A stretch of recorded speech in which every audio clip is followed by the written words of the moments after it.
Hello, hello, hello, and welcome to another scene set in A Death of the Dark Crusade Season 2. This fine evening, we once again return to the ruined district of Riverside. Having retained a bare modicum of functionality due to the efforts of two lovely young Canaanites and their meddlesome dog too.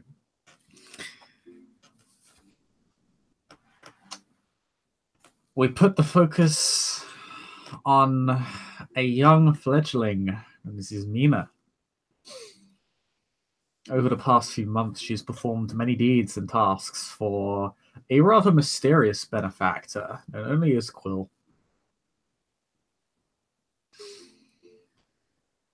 A man who, while his tasks, favors, have been most rewarding, not too much information has been given as to why, but perhaps it is the means and not the ends that appeal to our lovely young guest this evening. As at first, with the simple moving of a few corpses to the escalation of an assassination, and now to the final part of the show.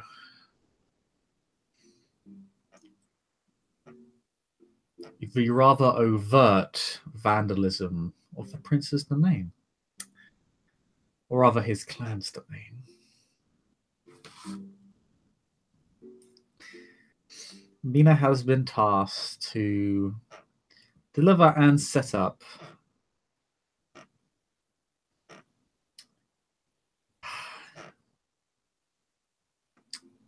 a medieval rig of sorts, with the assistance of several helpers. It's a very big job. Quill would not leave her to do this alone. He is not heartless. He would never leave an innocent young woman to perform such an act alone.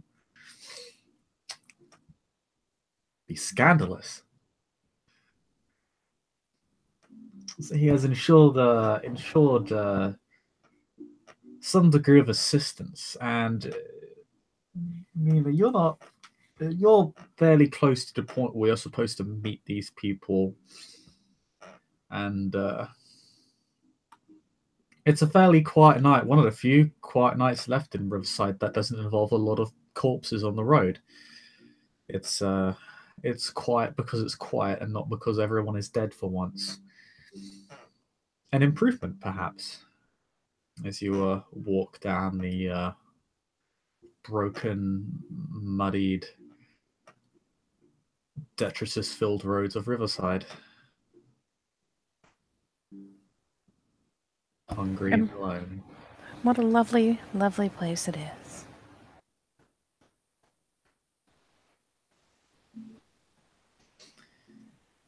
Fortunately, you don't run into anyone on your way there. What makes you a little bit nervous, perhaps, is or excited, is the issues with your assistants. Being so hearty and healthy and all may present problems. And as There are not even any nice guards out there rat catching like they were before. Yeah, you've really gone looking. They're not in their usual spots today, Damn and they're it. always in groups. Ugh. It's really hard to separate them from one another. They're very as they begin to turn the tide on their pestilence problem in this district. They've been focusing more and more at the task at hand as it's escalated, and they're kind of pushing back against the swarm now, so to speak. Rude. And that leaves you unfortunately without a lot of targets. There are a lot of vagrants around, but unfortunately they too huddle in groups, very paranoid, also in hard to reach locations. Most of them are on rooftops or elevated positions, not not content to hang around any one place for too long. And when they see someone, even as meek and humble as yourself, they scatter pretty quickly, similar to the very rats that are hunted here. Rude. Very so. But you do make your way to the southernmost end of Riverside into a rather wide yet very dark and dank alleyway. The brickworks of the respective buildings slowly crumbling with time, and the roofs and the plywood or the wood that holds it all together. You can just see small splinters of it fall off. Slowly crumbling under the pressure from nights gone by. And So scenic. And you see about half a dozen men,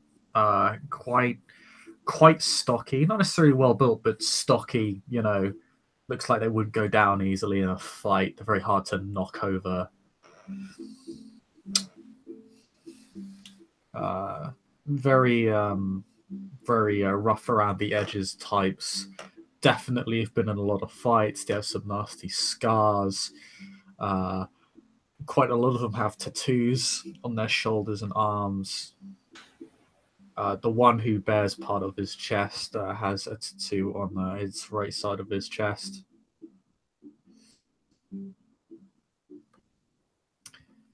Appears to be a rather crude coat of arms of sorts, or perhaps some sort of direct mockery of the custom. And they all seem to be in their 30s, and a couple look fairly middle-aged, but they all just kind of look at you up and down and seem surprised that you're the person who's supposed to be heading this whole operation. A very young, scrawny-looking girl. They're all kind of shocked. They were told to expect the unexpected, but they're all a bit surprised at this. And You haven't met any of these people before. For what it's worth, she will have her whole thing put together. Went by and saw Bella and had her help with lining her eyes with kohl. Has gotten a hold of some lovely makeup, because you know all the ladies, tans are just all the rage these days or something. But yeah, she's got the makeup. She has her hood up and the twists of hair pinned up under it so that she looks like a blonde today. So all in all, she looks a bit different, but I imagine close examination, I don't know how well it'll pass muster, but it works in a pinch.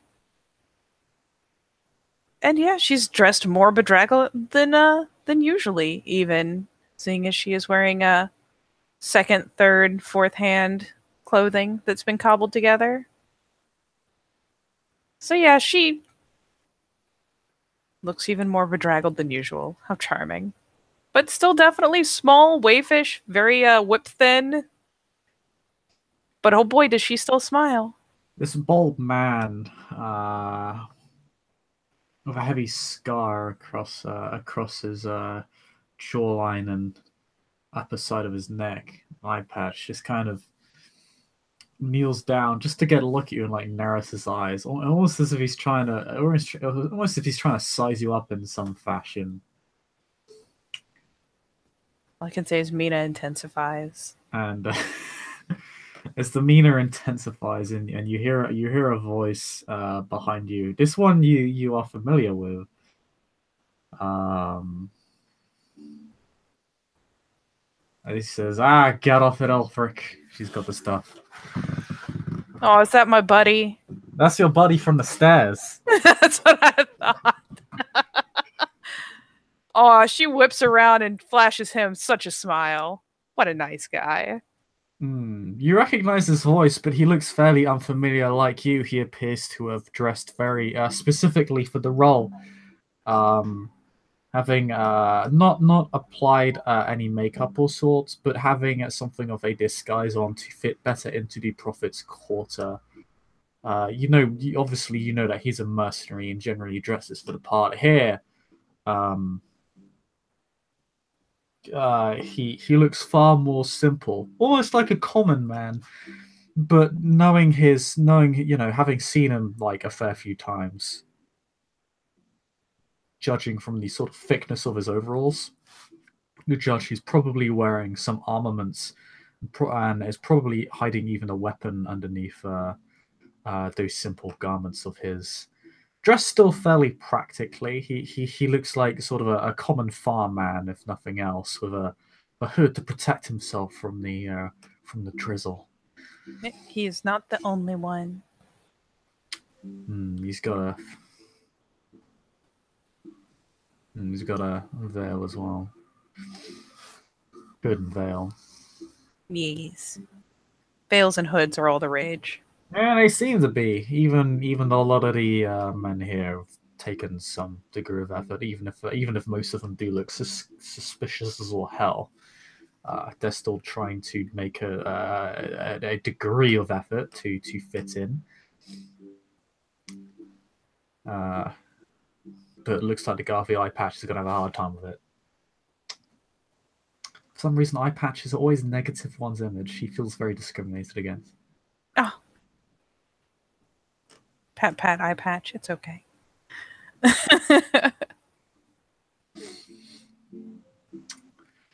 Pirate captain approved. Yeah.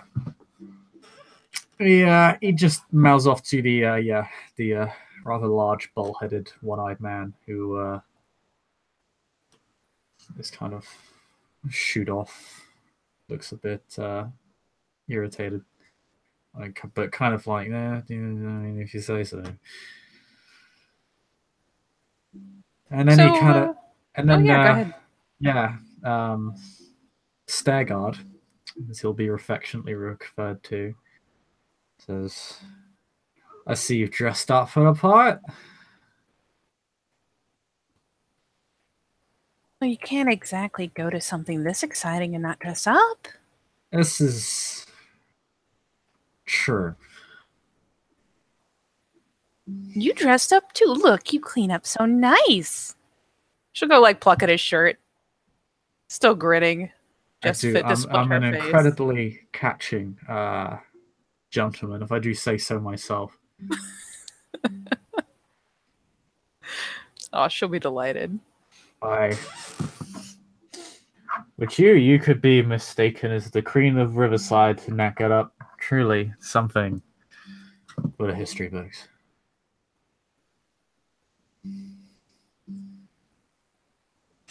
It's just the helpless shrug. Guess I'm just not as fashion forward as you are. Jesus Christ, woman. If this is fashion forward, I don't want to think what the fuck the nobles are wearing right now. Ugh. They wear the funniest looking things.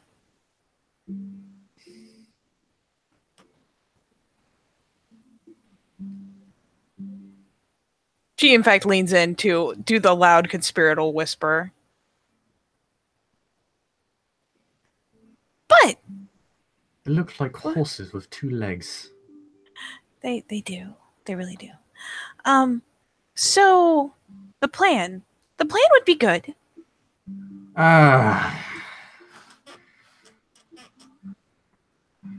So what we've got here, well, as I'm sure you've already come to this conclusion, but this is a fairly big job, so we can't afford a lot of mistakes here. We're heading into, shall we say, unfriendly territory. That does seem to be the case. If we were doing this in friendly territory, that would just be scandalous. So we're going to be heading into the Prophet's Quarter. Now, They haven't closed off Riverside yet, thank God. Otherwise, we'd have to go through the merchant district all the way around the guild halls, and that'd be a fucking task and a half. Don't want to have to pass through those areas, because, damn. Have you seen the guard presence there? It's ridiculous. We stopped before we even made it halfway through. Yeah. But no, our objective is a rather large. I wouldn't call it fortification, but a privately owned tower of sorts, walled off. Used to be used by the City Watch, not so much anymore. It's ran by a bunch of misfits, although not very much like ourselves. So distasteful, in fact, that we find their presence quite insulting in the area. No, my. It's heavily guarded to hell and back. You have men watching it from every fucking angle. They've built up little wooden flooring behind the walls so they can, patrol the walls and look around. It's gonna be hard to sneak in there directly. We'd probably be better served with a distraction if we're completely honest. And I'll probably need to take out the guy on the tower itself. That's gonna be tricky. Again, we're probably gonna want to draw their attention somewhere else before moving in, and then we're gonna have to break into the building itself. We're gonna need to head into the basement area. Now, this wagon, as I'm sure you're can put together, is not exactly gonna fit inside the basement area. So we're literally gonna have to unload this shit and put it into the basement, which means we're gonna have to have a fairly long distraction. That's what these guys are for. Oh. Carrying the stuff in shouldn't be too hard at all. That's not going to be a problem. I have an inside man. One of the few areas they don't guard is actually the basement area, and they don't have many men on the inside of the building. It seems like they've put all their dice on just making sure nobody gets in at all. So once you get in, you should be good. Now, and he kind of leans in just between you and me. I know you've got that disappearing trick. That would be pretty helpful for getting shit in there.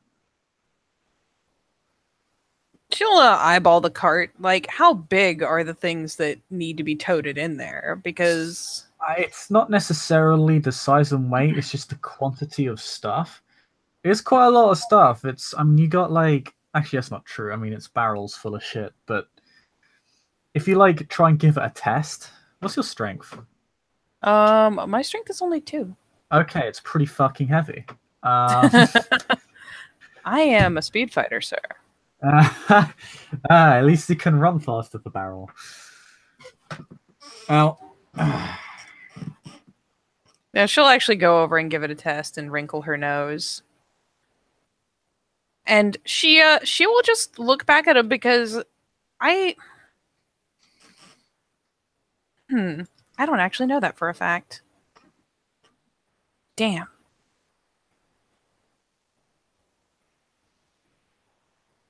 And so yeah, she'll test it and pause and stick it back on there. She can lift it, I imagine. It's heavy as balls, at least for her. She's pretty slight. Now, the fire itself is really just a fucking distraction. So, who we're really after was the guy who runs it. He shows you a picture of the man. It's actually a very well-drawn picture of the gentleman. Basically, a rugged-looking Turkish bloke with a rather thick mustache that twirls upwards a little bit. A small nick in his forehead has been drawn onto the image. It appears to be a wanted poster because it actually has like a reward number. Tell me it says dead or alive. Tell me it says dead or alive.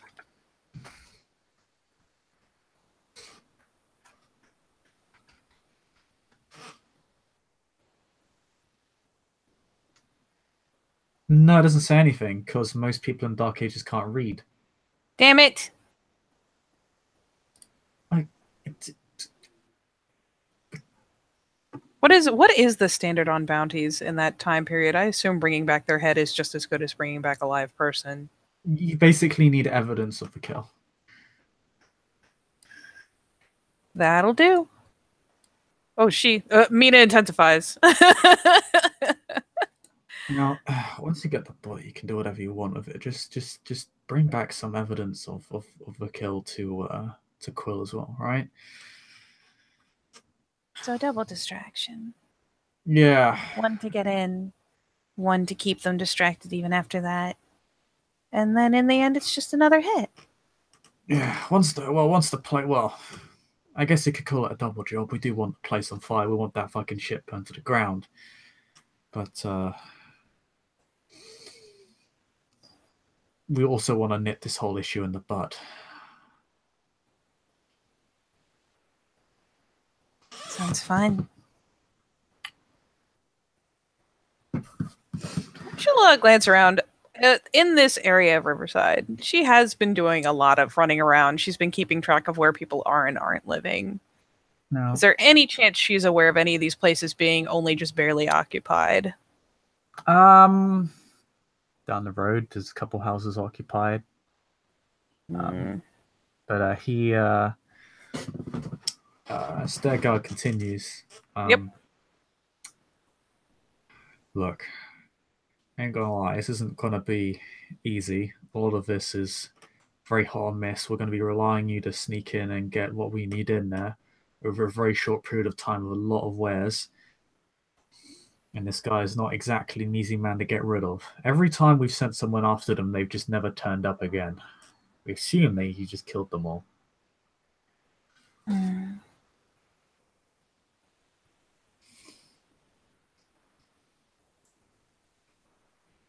The only guy that came back.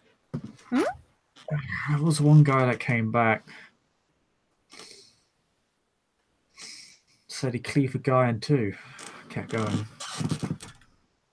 Man's got some real fucking fortitude, apparently. He pulls a face.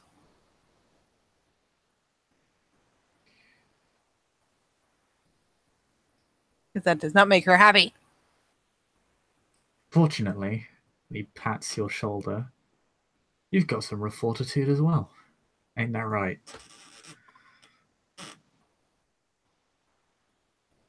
I do seem to come out of these things smelling like a rose. I'll be honest. I'm not sure Quill's gonna. And actually, he wouldn't say Quill. He wouldn't say. He'd say the boss or whatever. Boss man. But I think the boss is gonna be more than happy that you do what needs doing. You can smell like smoke and brimstone for all he cares. It's a fucking hard hit. I'm actually surprised he's brought one of you in. She'll kind of she'll actually play with a bit of the false hair as if it was her own, because she's weird and morbid like that. Looking thoughtfully around. I am gonna need to make a pit stop before we go in. Broad smile. Speaking of which, you are asking around for prey, and there's 7 guys right in front of you. Can you please make me an instinct roll? I have to make an instinct roll just to be around living people? For a period of time, yeah, you're hungry. You want to feed. Eat down. I do. But there's something in it for me keeping these people alive. Urgh! Exactly. You won't have to make a road check for not feeding off these people because you are planning to feed just a few minutes later, so it's not a big deal. As long as you feed tonight, it's not a problem. Oh, yeah. Well, then there is a marked benefit to keeping them alive. What's my diff? Difficulty will be... They're not bleeding or anything. I'm just going to say 5, because they're not bleeding. It's, it's not... There's not any overt temptation. It's just the fact that humans are there. And... Dice roller, if there is a god. There is a god! There is a god. Nurgle giveth. In the moment, at least. 8, 10, 8. Yeah, you don't feel the surge to really take a bite out of these people right now. She's just a little antsy in the pantsy. It's fine. Yeah, you're just a little fidgety and sort of, yeah, erratic. You're very hungry, but you can hold her for a good half hour. You think you can go for another hour, maybe if you're lucky. Before you're gonna have to feed it, before you're gonna feel that need again, before you start feeling that kind of dryness And, in your throat again. and she will actually point a thumb over her shoulder, or in that direction. She won't actually poke it up over her shoulder because she doesn't need to draw attention. But seeing as she's standing fairly close to stair guard here, and the others are over by the cart, do they know? A faint little head tilt.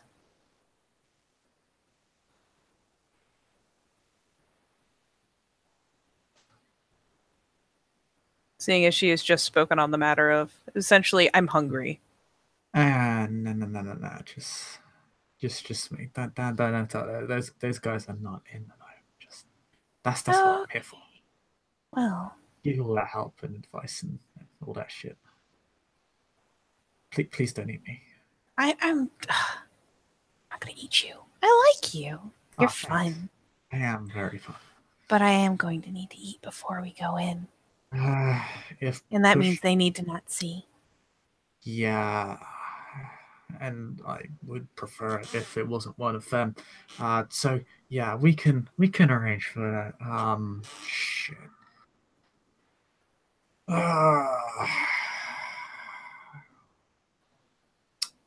How long do you think you can go for?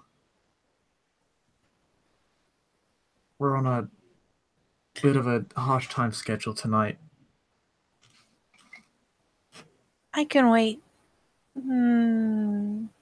half an hour before it gets bad.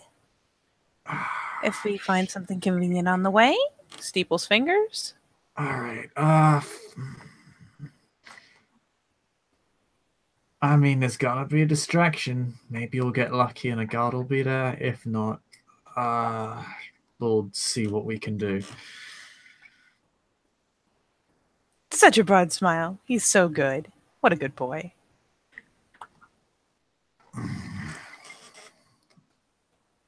Motherfuckers are coming anyway.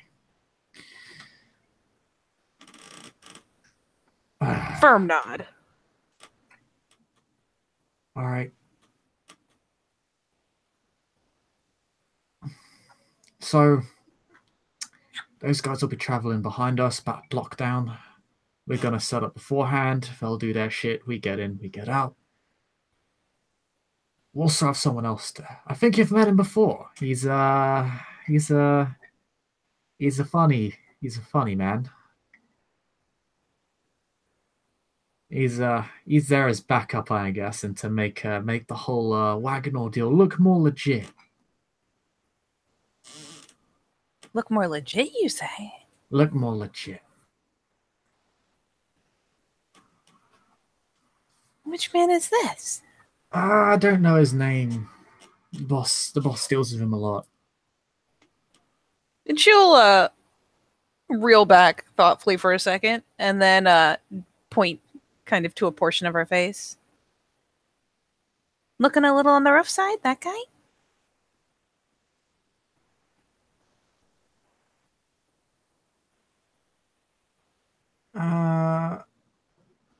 Essentially gesturing to where, like, Baylor has his various horrific scars. No, that guy fucking creeps me the hell out. I'm not gonna lie, but no. It's very cheery man.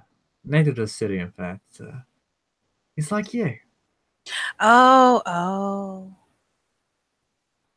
Okay. All right. But I mean, we're burning moonlight out here, and you've Yep. got about half an hour before shit's.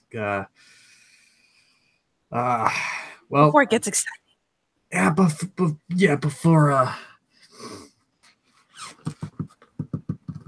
before shit hits the wall. So let's get moving. All right. He'll explain the plan briefly to the 6 armed guys. They'll just kind of nod in agreement. They'll kind of huddle up. He's like, here's the plan, lads. This is what we're doing. Right, so you're going to follow us, but block down. You're going to cause a big ruckus. A big fucking ruckus. Don't be afraid to take a few steps inside. You need to make sure that they know you're trying to break it. So, you need to cause a right fucking mess. Gives them a couple fire pots. Make them think it's over. Make them think you're the one starting the fire. It's going to force their attention on you. City guard has their hands full here. From what I hear, we have a friend who's dealing with that for us. Just don't get fucking caught after the fact, all right? And don't fucking die. And they're like, yes, boss man. And they're like, all right. And all together, like it's some sort of sport. And he'll turn to you, walk up to you and say, all right, let's, well, ladies first, to crash your weights, madam. And yeah, time for her to hop up and take hold of this here cart. This fine cart. This fine cart, which in no way looks suspicious and everything is fine. You have Absolutely. inoffensive to animals, so this is actually very easy. This is where inoffensive to animals is very useful. Yep. And yeah, so actually, yeah, it does look fairly mundane. It's a covered wagon, covered wagons pass through all the time. It's not abnormal. You do look like you're carrying cargo, like you do, you look under, it's not too hard to get a peek underneath for the cover. People know that you're carrying barrels and crates around. Like it's not, and small crates, admittedly, but nothing that would assert Standard alarm. fare. You look like a supplier.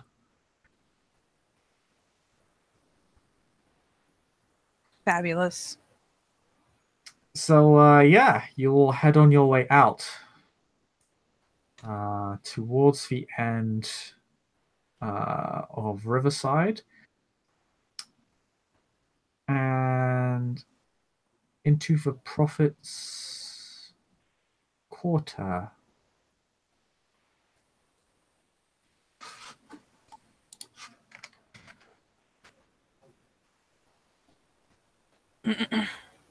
And as you ride into the Prophet's Quarter, this is perhaps where this party, this band of misfits, is stopped rather abruptly.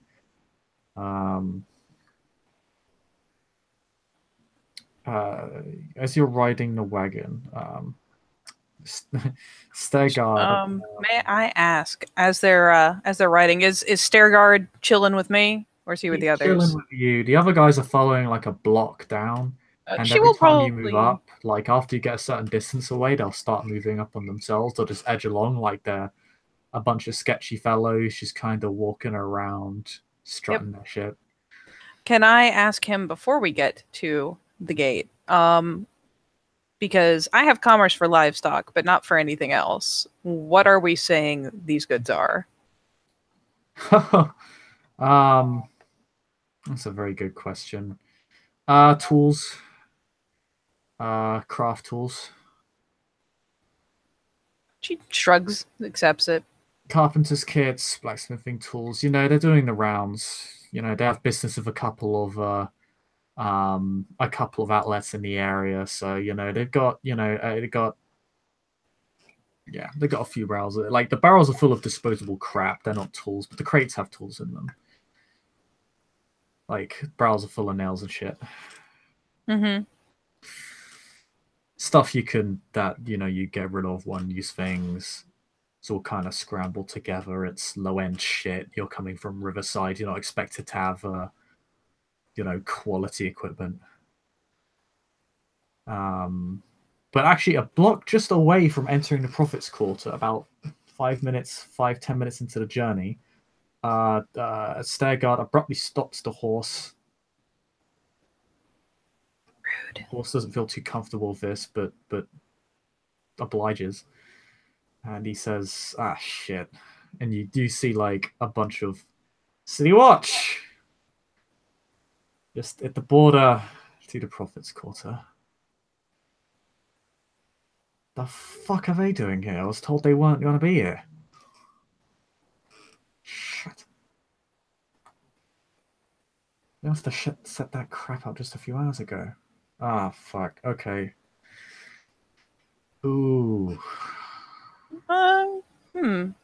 How are there any more, or any really, I should say, any people in the streets on the other side of that gate?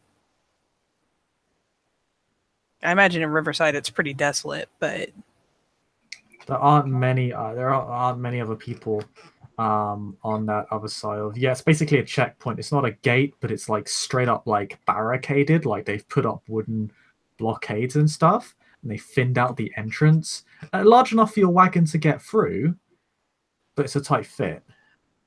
And they look to DUI be stopping checkpoint. people. They're like pushing people away. There is actually a fair amount of people trying to get into the Prophet's Quarter, and they're just telling them to get lost. They're actually, there's a fair degree of rather, like almost sort of like they're very violently pushing people down. They're like, fuck off, sort of attitude. Like, get out of here. Like, they don't want the plague spreading to their district. Like, you've already like your Riverside vermin have already fucked up your town enough. You don't need to fuck up ours. Gasp.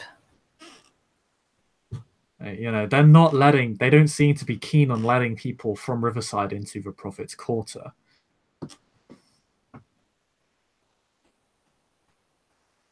Hmm. Do any of the others have like proper carts of goods and things, or are they just trying to No, a lot of them are commerce? just desperate Yeah. folk. Like they're people kind of clad in rags. A lot of them are vagrants. Other people are trying to like, there are a few family, a few mothers and fathers there, just saying, please, just take my child. Then just get them out of here. Just get them out of this hellhole, please. Like I don't Hmm. care as long as my child can grow up. Like as long as he can have a life outside of this. People are acting as if this is as if they're in dire straits. And the whole district has been in dire straits for the past month and a half. Yep. And a lot of people have left, and then the people who can't leave are begging to leave. Um, but that is kind of what you're confronted with.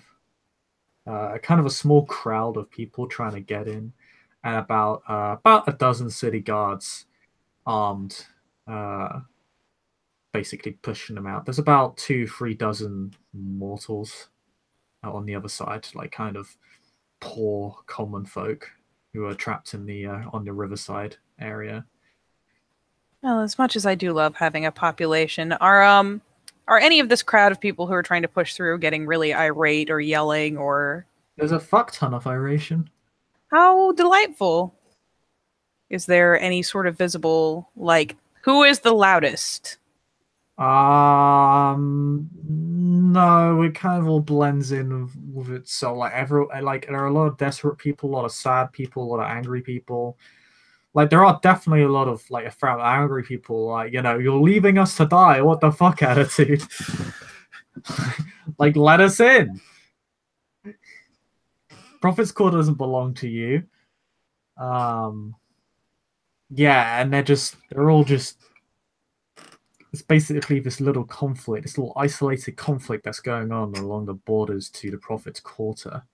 And there are a lot of people desperate. There are also a lot of angry people who are trying to break their way in and just kind of being shoved down. Wind, I guess, just has his jaw kind of smashed in as someone just kind of brings the handle of his arming sword and just kind of whacks him with its hilt. Um, and the guy just kind of goes tumbling to the ground. His You kind of hear his jaw kind of crack nastily. He just screams out, and his mouth is bleeding. His gums. He loses a tooth. Um, and yeah, it looks like the situation is extremely tense right now. It also looks extremely violent, which is going to be a fucking temptation. Yeah, a few of these people do not look like they're in good spirits. Like some of these people do look like actual lepers, and it is not it's just a very desperate, tense situation right now. All right. I think what I'm going to do from my lovely perch way over here is scan over this crowd of people who are pushing and shoving and yelling and whatnot, and try to kind of eyeball around until I find someone who looks, sturdy. And yeah, I want to find a nice, big, agitated person. And hey, distractions are good. So I'm just gonna roll some minute empathy. Okay. I'll say the difficulty for this. Let's see, difficulty. So you're just trying to hit on some of the irate people. Yeah, not the guards per se, but on the people. I imagine the guards are already pretty irate because they have to deal with this. Yeah. You can actually. It will take a. You can use this on multiple. I mean, you can only use the power like It, On one you'd have to person at make a time, one person but at a time, but it doesn't cost you any blood to use, nope. so you can keep using it. Yep. Uh, Yes, I'll I say the can. difficulty will be the road score or willpower. Oh, for mortals, is that willpower? Okay. Yeah. Difficulty is 3. Humans have that's the average willpower for humans. So yeah. I'm just gonna copy this because I will be pasting it a couple times. So yeah, she's just gonna sit back and every couple seconds we'll fix her eyes on another person in the crowd and see if she can stir them up into a proper little riot. That guy's real pissed. Okay, He's that gonna be guy's pissed for a long time. he's gonna be pissed for 3 months. So that guy is gonna have anger management issues. How many people? How many times do you want to roll this? um, It takes you a turn each time, so and a turn is only like 3 seconds though. it's about 5, 6. Five, 10 times is six. 10 rounds is about a minute. Okay, well then I imagine she'll start with like picking out the three biggest people, and we'll then see how that goes, and may even pull some shit of her own while there is a riot going. So I will start with the three biggest guys. How many guards did you say there were? About a dozen. Yeah, but there's a swarm of people. Maybe they can get them worked up enough. Now that guy, wow, that guy's gonna be pissed for the rest of his life. And That guy's gonna be pissed for. Nah, okay, only last 3 months. Okay, yeah, you're making people pissed for like 3+ months here. That guy's gonna be pissed it's excessive. for An hour. an hour. That is more appropriate to what I'm trying to accomplish. That's also more than enough. Yeah, that is enough to stay mad long enough to provide a proper distraction for me. So yeah, I'll just pick out the three biggest of these poor people trying to get in and kick them up a notch. Definitely making them definitely going for yellow bile. So anger, Yeah. hatred, etc. Yeah, so you lash out Gonna reach out and with your touch someone. demonization, and you spend about like 12 to 15 seconds just focusing on these 3 people, and you manage to stir their anger and their hatred for the situation. And yeah, these 3 people only takes them about a few seconds for your power's effect to lay upon them fully, as they begin to grow more angry and they begin to yell more out loudly, and they begin to grab at one of the city guards, the one who knocked down that the gentleman who's now bleeding on the ground, who's still dragging himself to his feet, and will actually join him in trying to drag this guard over to the other side. Which draws the attention of about 3 other guards, who then begin basically hacking away at them, and basically just going to draw their swords and basically cut them, literally take a swing at them, injuring them really badly. They do actually manage to get the city guard to the other side of the building, other side of the barricade, though, giving the other side a chance to run over. Causing about 4 or 5 of the guards to disperse, as about 3 others are focused on the other side, only really leaving 2 guards kind of let's see, use about about 5 jump off for another 3. So yeah, about 4 guards that are kind of still kind of retaining their station.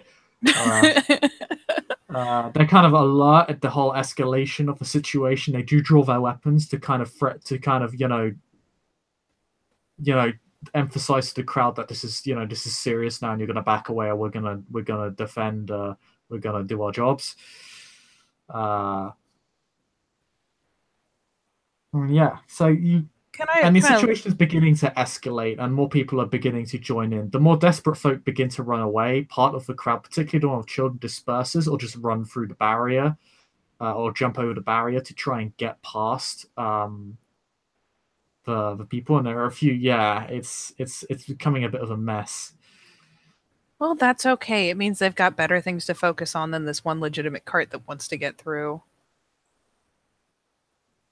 So yeah, she will because most of the chaos is on this side. She'll lean over to Stairguard and ask simply, "Do you think it'll make much difference to them if we are bringing along enough people to carry all these heavy crafting tools?" Kind of with a jerk of her head back behind them.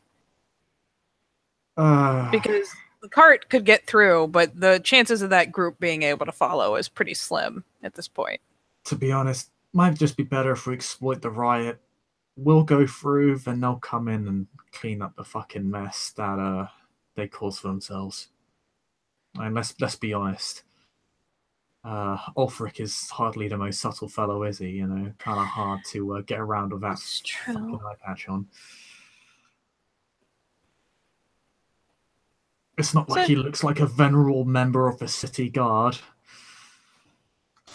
She grins. She will take a glance, and this is such a good opportunity that I hate to pass it up and not get one later. Then do we? You think you can drive the cart through for me? Yeah, that was the plan. You're so sweet. She'll even lean over and kiss him on the cheek. And then we'll hop down and just, seeing as they're within sight distance, just hop down, do the kiss on the cheek, hop down and wave him off like, "Oh, I'll miss you," kind of thing. Get him to go ahead and take the cart through for her. Okay. And I will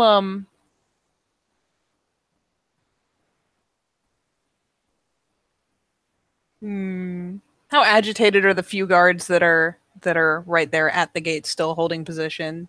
They look more alarmed than they were before, and they've got their weapons out, but they're still maintaining. They're still remaining calm. Their colleagues have the situation under control. They got this.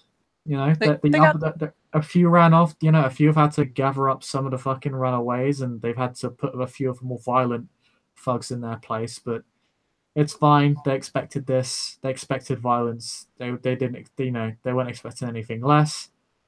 So all right. So they're not like especially rattled. They're just alert.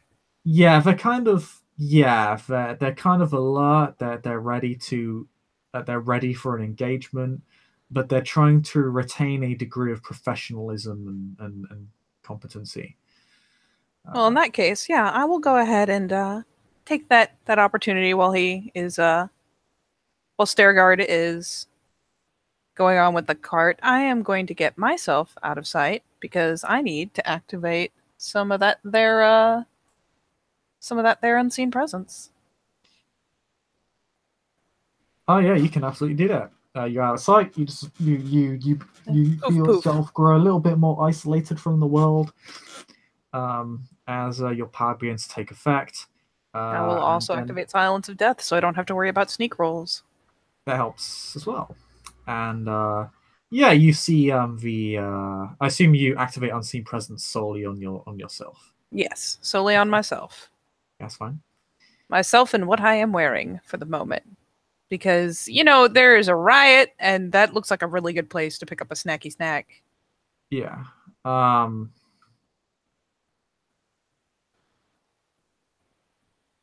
Uh, yep, you see Sturgard. He's ready. He's having the wagon go up fairly slowly. The horse does appear a little bit rattled as it appears, like, as it gets in violent humans. It doesn't, it's just, it's not exactly a war horse. It's not. Yeah. It's a fairly peace loving creature. It doesn't like all this evil violence shit.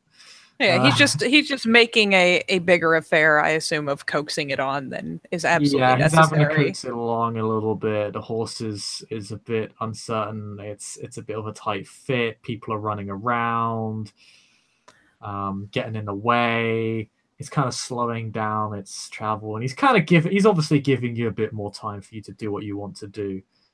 As he approaches the guards, and the four guards, well, two of the guards will walk up to him. The other two will not move from their position. As the fighting continues on both on the left and right side of the barricades. Very well. I will let him get through there all peaceable like. He has a good head on his shoulders. And yeah, I'm gonna see if I can find someone singled out to just drag off into an alley or to latch onto. Better yet, someone who's taken shelter around an alley. Because people are losing their nerve. But yeah, I'm gonna see if I can find a quick, easy target. And seeing as I've got my footfalls completely silenced, it's yeah, I can just run full tilt. Go hunting around, see what I can find. Yeah, there's a mother and her child trying to coax her kind of upset a kind of crying daughter. It's kind of, looks like she's what, 5, 6 years old, and the mother's in, like, probably in her mid 30s, and she's just trying to comfort her child, just say it's okay, we'll get past them, we'll get through them on the second time. I'm sure they're reasonable men. The father's waiting on the other side, it'll be fine. Children are so loud, though. Ugh. And I assume this is the only, like, sitting duck quality I've got going on, is this pair. Good to know you care. Well, look, 5-year-old is old enough to scream an alarm, okay? They're the only sitting ducks. Pretty much everyone else is like, it's really just them right now, at least in this alleyway. There's a lot of violence, more desperation at the barricades. Most of the other people have just dispersed off somewhere else, or kind of in a little group, just kind of planning how they're going to make it through next time, or like how they're going to convince the girls, like what can we tell them, like how can we convince them, or like. And then there's another group of more scheming young men and women, seem to be in their late teens. Yeah, just say, well, those idiots on the left side, we could probably get through the right side. We just need to wait for the right moment. And yeah, that's basically what you have right now. It's a group of 3, group of 4 in 2 separate alleyways. Let's see. I guess this parry is probably my best shot. So, does this alley dump out somewhere else, or is it a dead end? It does dump out somewhere else. Fabulous. The group of 3 is in is a dead end. Nah, I don't need a dead end. The group of 4 is in also goes out. I'm going to be a terrible human being, which is just what my road demands.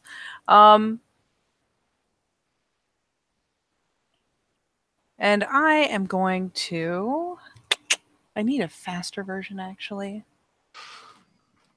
For the record, no, children do not have 10 blood points. They have 5. I know they don't. Sick monster. Well, I can't eat both of them. Jeez. One of them's just going to have to die. But obviously...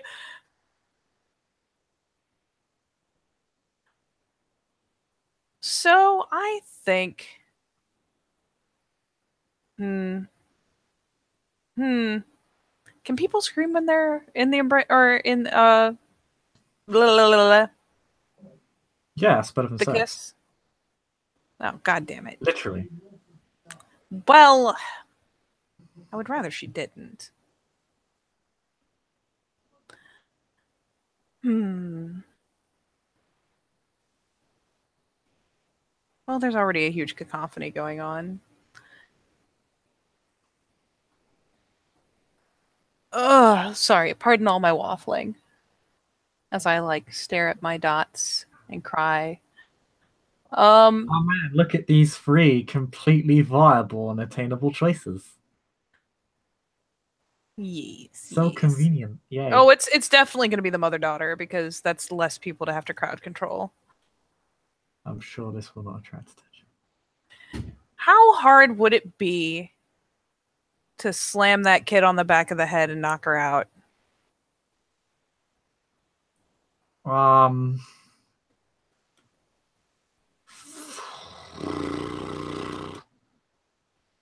a lot easier than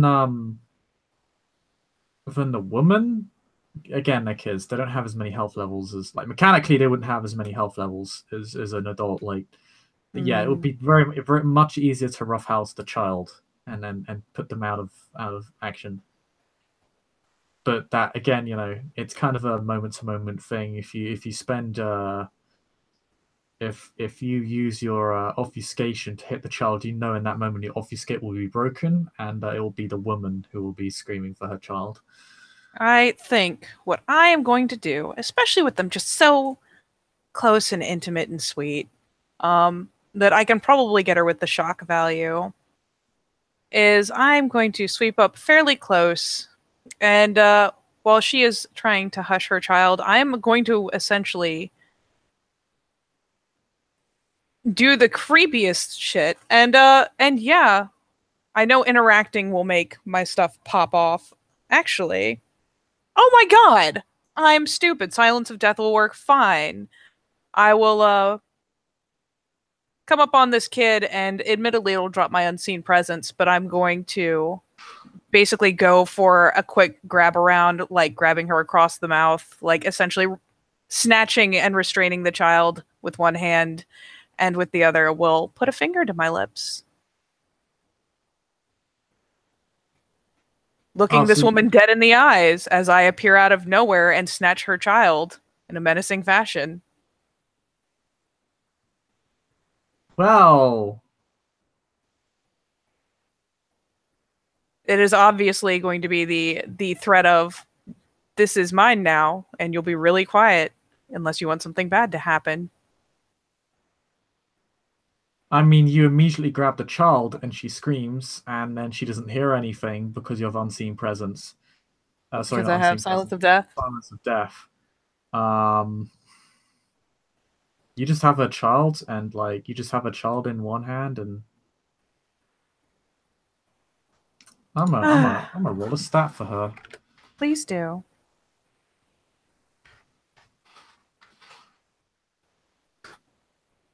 Okay. Um.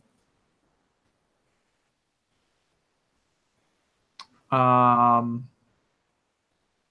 She begins panicking. She starts trying to beg to you, but then she can't hear anything, and and yeah, she doesn't really know how to react. She just starts kind of looking erratically and trying to scream and starts flailing. She doesn't really know what to do. Like this is obviously unnatural. Like anyone could understand that she hasn't lost her voice. Nothing has changed. She is like, why can't she talk? Why can't she talk? Why can't she beg for her child's release? That's, you know what, That's really what's causing her to that's fine. panic. That she can't You seem to ask for her child to be. Yeah, she can't seem to ask for the child she to there's just for her the daughter. finger stays on the lips.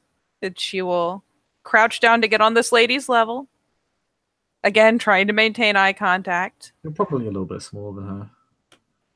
Well, yes, but you said she's like throwing herself down to beg and plead, so Kind of. She kind of stopped doing that when she realized it was ineffective. and yeah. She starts backing away from you creepily, like she doesn't really understand what's going on. You know what? I was gonna make this creepier, but how hard would it be to just break the kid's neck? Because I'm gonna need two hands to wrangle her. Um, Well, the child is flailing and trying to get out of your grasp. But it's a 5-year-old. It's a 6-year-old. Yeah, it's not like they're physically that much of a threat. Then again, snapping someone's neck is much harder than it seems in the movies, and you don't have potence. Well, then you know what? That's why I have knives hidden on my person. It's way simpler. Do I need Right. to do anything crazy to essentially coup de grace a small child? If you try and take out the child, the woman will pull out a knife and immediately try to stab you. Can I just put the kid in front of the knife? Um, Essentially use the kid to parry. use the kid to parry. Roll dex and brawl. Brawl? I Parry is melee, sir. I'm trying to think, like, is this brawl or is it? I guess it's dex melee with a 6-year-old child. You fucked up monster. What is I am a wrong with fucked up monster. She actually doesn't have the worst dice to this, but she doesn't have great dice either. Granted, that's probably enough. She's using a knife though. She's rolling a good 5. That's true. But even if I only half succeed, I'm parrying with a small child. She's gonna end up slashing her own kid. Yeah, like she like I think ends up that's even. that's even. So she doesn't hit. She's not going to hit you. You make a successful defense. But with that many successes, I don't think she'd get a fatal blow on her kid. Yeah, I think what she'd end up doing is she'd end up nicking her child, like pretty badly across the shoulder blade. Uh, and then and and we'll drop the knife and panic again, kind of feeling horribly guilty that she just wounded her own child. Oh, good. Dropping the knife. Fabulous. Um, yeah, I'm going to follow through now with slitting a small child's throat because I Oh really shit! don't Yeah. need. Wait, do you have? Yeah, how many hands do you have this on this kid? Like I two just, or I like? mean, I it's assume you a have the small knife, right? enough kid, yeah, Well, you have a knife. Why are you using the kid to parry? because Piece of I'm an shit. asshole and I wanted to demoralize her when she hit her own kid. She dropped the knife. I'm winning. It's a Hmm, lot easier now to feed on her. that's true. But if we're gonna slit her throat, I'm Yeah, I'll have to trying. make a roll, I'm sure. No, no, you can slit the kid's throat because you're a monster. Well, I don't need the kid running off while I'm feeding on her mother, obviously. It's okay. They'll be together soon. Don't overthink it. Oh no, it's fine. You're a terrible human being. You were Yes, yes, correct I the whole am. time. So yeah, we go through the rather gruesome process of the ending of an innocent child's life, and the woman just immediately breaks down. She actually collapses and begins crying over the child's corpse as you merely loom over her and begin to prey on her as the human That's cattle that she is. as one does. That's okay. They'll be together. Pat I'll, pat. considering the kind of the sheer depravity of the act, I will consider that a moment of truth for the writer. As you sink your fangs into this mother who is grieving in completely un incomprehensible silence at the loss of her daughter, um, knowing that neither she nor their father will ever see her again, as you sink your fangs into her and drain her dry completely of all life, ensuing a horribly painful, uh, slow death of this person. That As seems fine. a slashed corpse of a child and a bloodless, withered husk of a mother is left in an alleyway.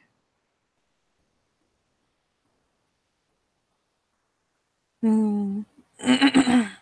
There, I mean, it's Riverside. Is there a nice barrel or something I can just shove that into to retrieve later and do away with? No, this is detritus. I will take a couple moments at least to make a passing effort to conceal the mother's body. You could there's some broken wood and a Oh, few like pieces of detritus that you use to smother the body a little bit. It's a rush job. it's It's a pretty rush job. it's pretty obvious, but you know, if no one's looking directly into the alleyway, it's unlikely they'd notice it unless they got a good look. Yep, I will just make a point of shuffling these to where they're less visible at a glance, so I have a The, little time to perchance come back and clean up my mess. the body of this family is now less visible. Yay! I reactivate unseen presence and go to join Stairguard, feeling Uh, much better.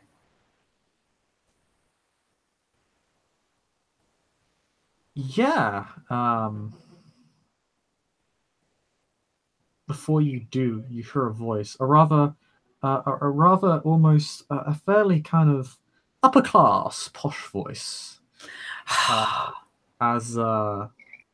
as you simply hear uh, the voice state, "Your contributions to the destruction of this domain are noted and appreciated." And who dat? Who dat is? Um, uh, well, do you look around? Yeah. There's no one there.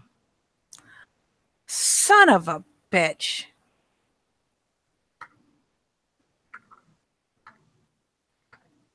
Activating all specs. I assume mine isn't high enough.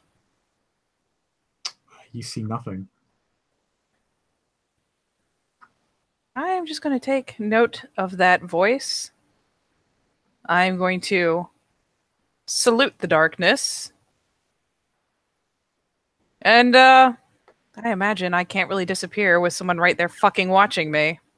You just hear another voice just saying, "What are you saluting over? You just killed someone."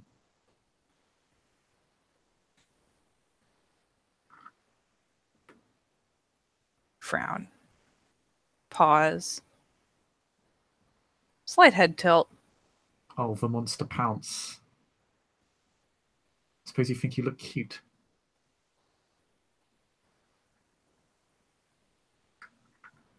Very judgmental voice. Very gruff, hateful, bitter. She's going to narrow her eyes kind of thoughtfully for a moment and attempt to activate unseen presence, because if they're staring at her, it won't work.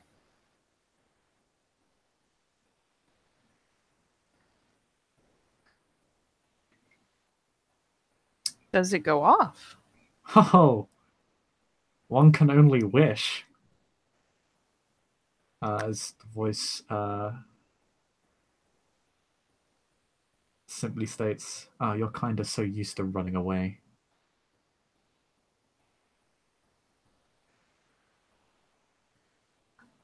We've all seen how your kind end.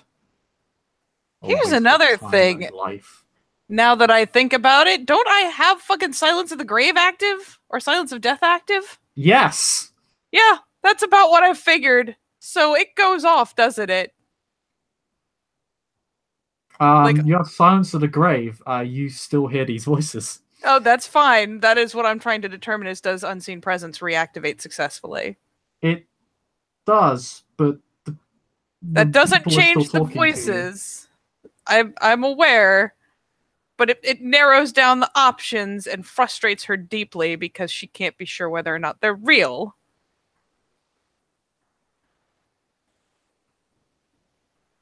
Yeah, and there's a third voice. "I don't understand what is wrong with people like you. Why do you do this?"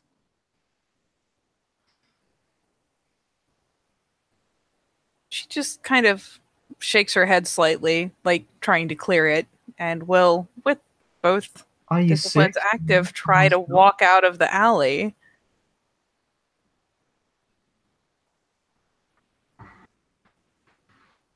She doesn't answer. She just tries to walk out of the alley and see if she can just. Maybe she could just walk away. That'd be great.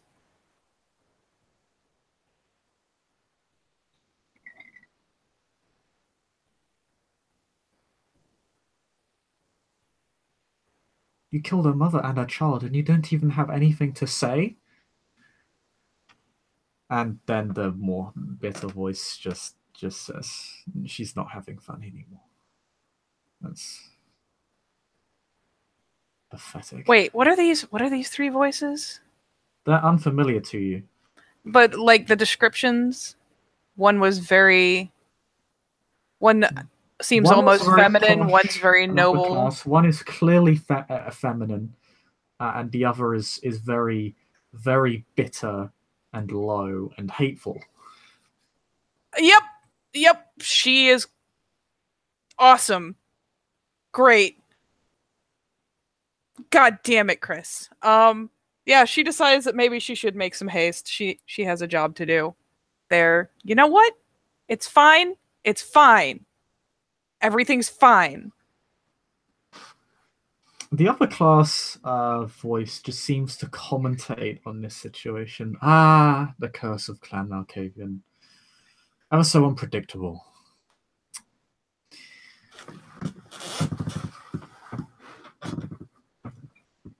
She may or may not be thinking just rapidly over and over because she's not going to bother saying it. She knows it's not going to come out of her mouth because her discipline's active, but it's still just, a constant thought line of shut up, shut up, shut up, shut up, shut up, shut up.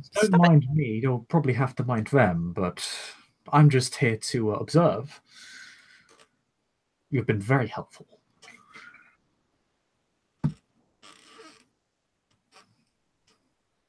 Is the lower gruff one identifiably male or female, or is it just kind of... The low gruff one is identifiably male. Oh, God, that shakes her more.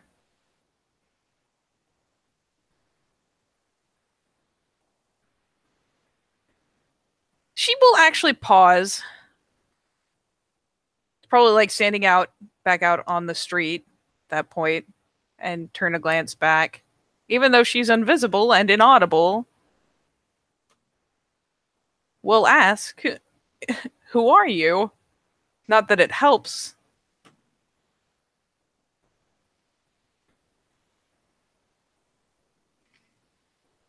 And see if she gets an answer. I was waiting for them to make the cross. Guess you solved that problem.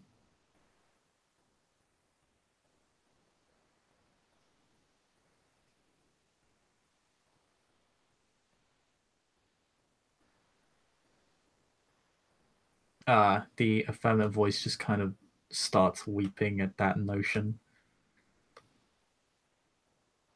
She's again going to shake her head and go try to catch up with the cart. Like, no, nope. Shut up. Oh, none of them are going anywhere. It's quite all right. Just continue doing what you are doing. How can you hear me?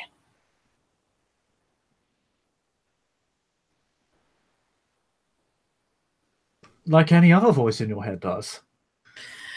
Oh, I don't even like you right now. No. Just, yeah. Frankly, I could care less whether you liked me or not. That is not my primary concern. It appears your friend's plan has been gone a bit pear-shaped. Although it appears your resolution has also gone as such. Doesn't it, though? Hurry on now, you will miss him. She's going... He's moving past. Yeah, she's hurrying along as she argues with the voices in her head. It's like, I'm going! Jeez! Are you saying this? Oh no, you haven't seen Presence, so don't know if this... I'm silent and invisible, so no one is going to see or hear me. I am not extending it to the full rank. Huh? Yeah, you don't have to make the roll. That's fine. Yep. You're able to make it past the guards just fine as you kind of bicker with yourself or this entity inside your head.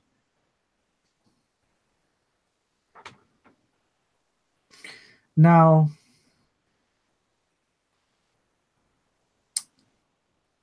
I would perhaps follow that man's advice. His logic seems to be a bit more concrete than yours. I'd consider him a fair tactician. You seem to lack the capability. I did fine. You see, great tacticians create plans. The plan kind of went ass up. But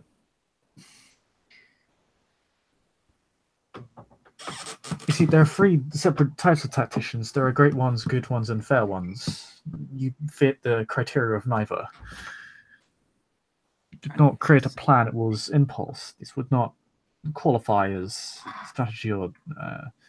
My impulse is doing just fine. All who follow their impulse as a child of Cain dies. It is the way of things. Or has a really good time. I'm going for having a really good time. You are distracting me. As I said, you can ignore me at your leisure. I am simply a spectator.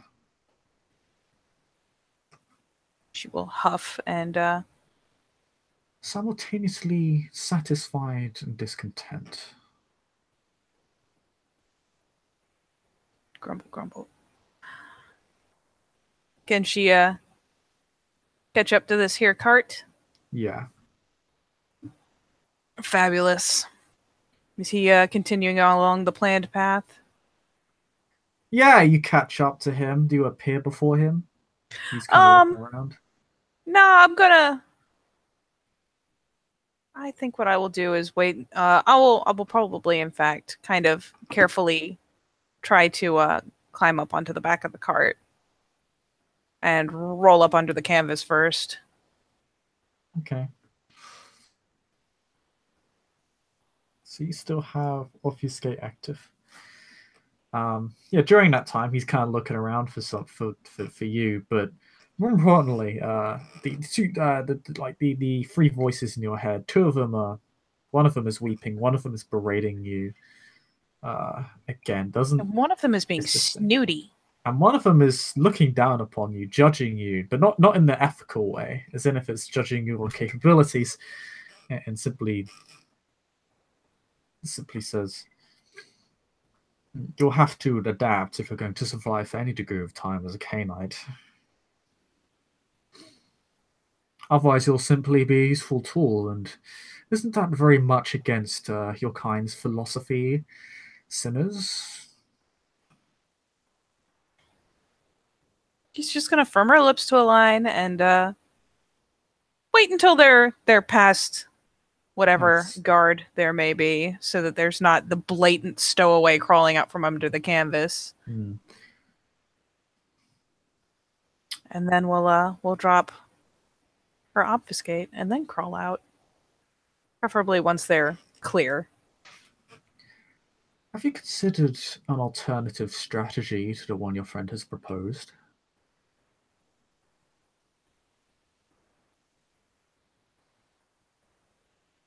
Maybe. And what might that be? I suppose you'll find out when I do it. If I do it. Maybe. I already know what the strategy is. I'm just giving you the opportunity to explain it for the sake of etiquette. Politesse. And so she will be chattering with herself as she crawls back out from under the canvas and climbs back up into the seat alongside Stairguard. And do you appear before him? Yeah, she basically goes under the canvas, then drops all of her obfuscate.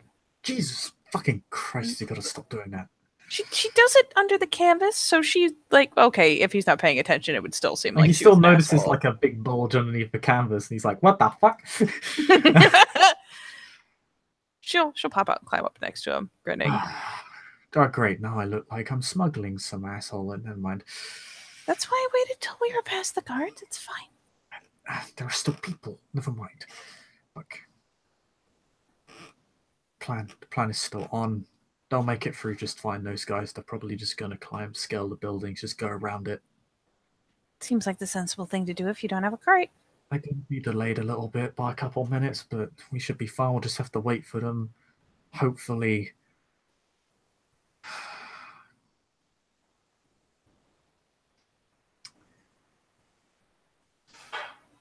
Hopefully don't get caught up in anything. As the voice in your head just says, they're going to get caught up in something. You're going to have to rethink this.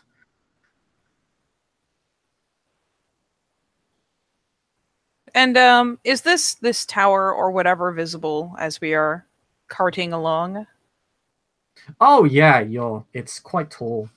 Yeah, it literally looks like a city watchtower, but like one of the city watchtowers in the city.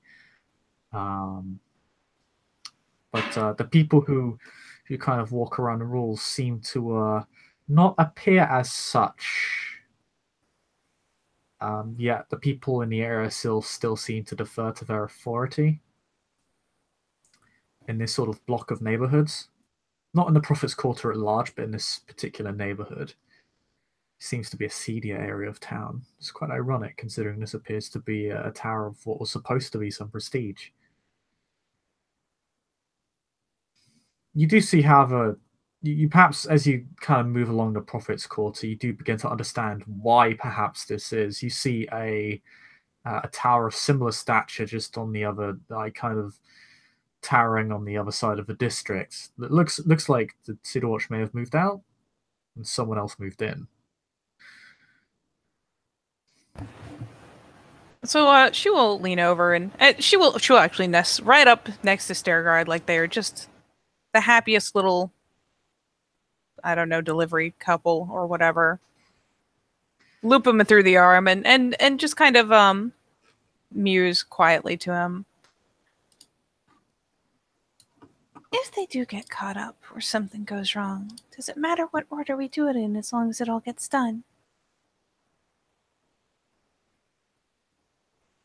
I mean, we're down a distraction. I'm not sure what we do with that.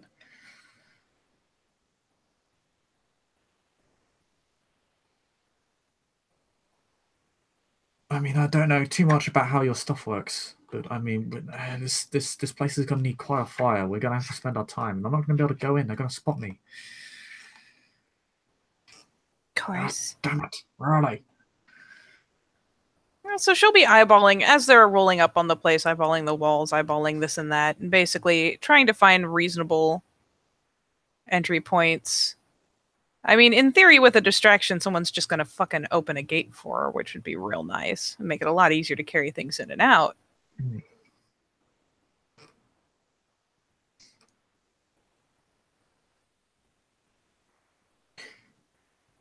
as you kind of wheel up, to actually a small an establishment of sorts, a small shop. As you are greeted with a familiar face, the man designed to make this look more legit. Air quotes. As the man, as their guard kind of rolls on up with this wagon up to the man. And this familiar-looking gentleman just says, "Ah, hello! So happy to see you again." So delightful. She will be all smiles just for him. Raises up both the thumbs. He's absolutely ecstatic to see both of you. And I see you have my goods. This is absolutely fantastic. Thank you so much. Oh. How are you doing? It's been a very exciting few nights, hasn't it? It has. That guy just rolls his fucking eyes. A little more exciting than I was expecting. Oh, I hear you've got things planned. You can't get one past Odoma. Oh, do enjoy yourselves. Do enjoy yourselves. He snaps his fingers. Staggered man, yes, you. Help me take this off. Now, is he loading it like into a separate building, or is he actually like treating this? Yeah, it seems some of the goods are being loaded into a separate building, and he says like, and you guys, he kind of hops on down, or just Stagard will simply say to you,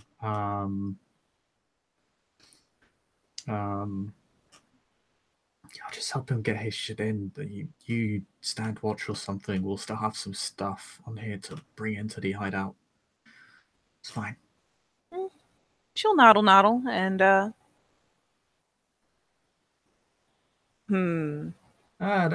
I must say, is it surprising to see me here? I know I normally work in the bazaar, but I'm looking after one of my colleagues' establishments. He's out sick today. It's got the nasty flu. Fortunately, not the plague. Well, I would not be here if you had the plague. Oh no, no, I would be very far away from here. It's always a delight to see you. Ah, and it is a delight to see you too. I see you're looking absolutely splendid today. And the voice nurse said, he is an absolutely outstanding gentleman, isn't he? She grins just a tinge wider because she has to agree. This voice does have. He is what I'd refer to as a great tactician.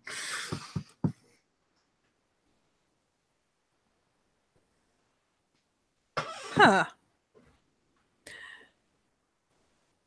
So she will Oh, Omar, so overlooked, yet so potent. she will perhaps, as one of the times that Omar comes out, is Omar loading stuff, or is he just chit-chatting while poor Stairguard has to slowly unload a box at a time? Come on, hurry up. I do not pay you to dawdle on God's stairs. You're not in Riverside anymore, young man. So she'll put a companion. Is not taking it. He's not taking the sass well, but unfortunately he has to take it. But the voice just is simply talking to you as you're kind of standing watch, helping. I'm looking like an innocent young woman in a busy area. Oh, look at how helpless I am. Oh no. Oh no. Oh no. I definitely didn't just murder 2/3 of a family. Nope. The weird voices, the other voices have now just kind of dissipated, like calmed down or just gone entirely. Like they've some sort of faded into your subconsciousness. You do feel a lot more erratic now, a lot more uneasy by their presence. But this other voice just continues, and he just says, Do you know he runs most of the establishments out of Bazaar? Most in the city, in fact. No one's actually called him out on it. This voice is weirdly insightful, or a liar. She's not sure which. He does most of the commercial dirty work for the Seneschal.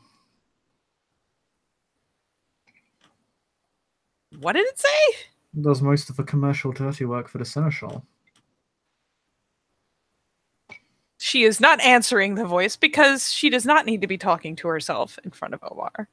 But she controls most of this city's nobility, its underworld. Quite an effective chain of command they've got going now, I must say. A fair opponent, unlike the prince. She will meanwhile And then you have Quill. Oh no.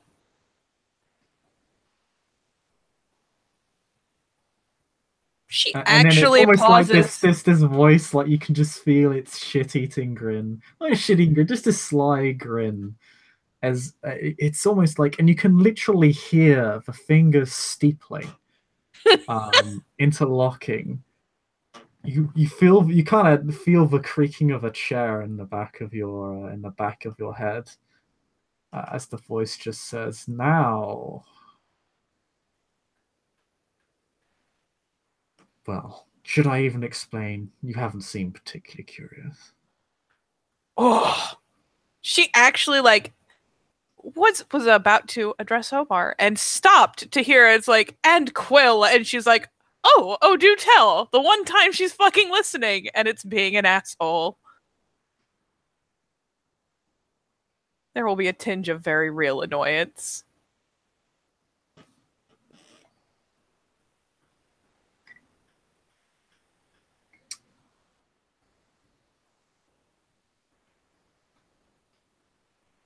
I must remember to buy some fine wine. She will refrain so hard from rolling her eyes and try to focus on Omar because obviously the voice isn't going to tell her the only thing she wanted to hear. Ugh. What a jerk. You feel like as if the voice is observing you, and yeah, you're able to continue. As the voice's attention appears to turn elsewhere, as just says, "Now you could have a distraction, yes." What you're really looking for is to set fire to the foundations. This would have been a lot easier if you just had a great deal of alcohol on hand.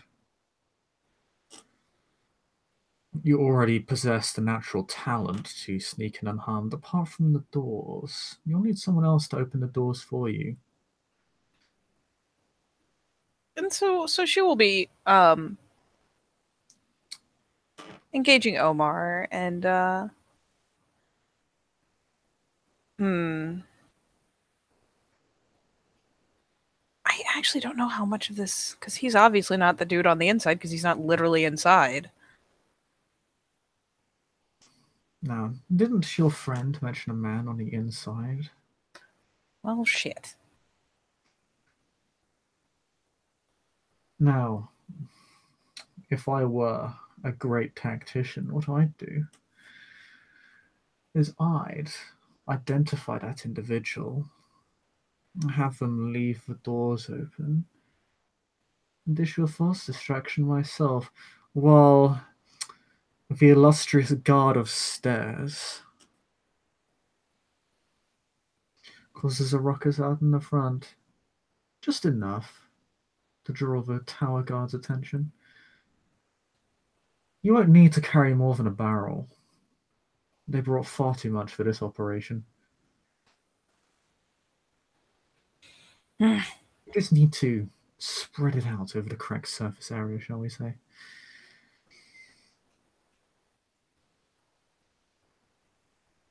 The foundations will be quite flammable.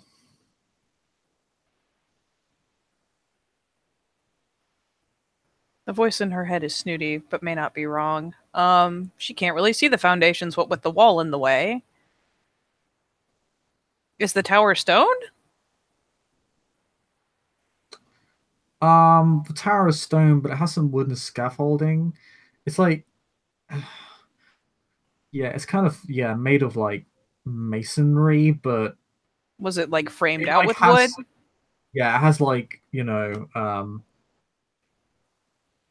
actually the voice will just tell you that the interior is like has a wooden frame. It's what holds most of the building together. The wooden foundations are what hold the building together.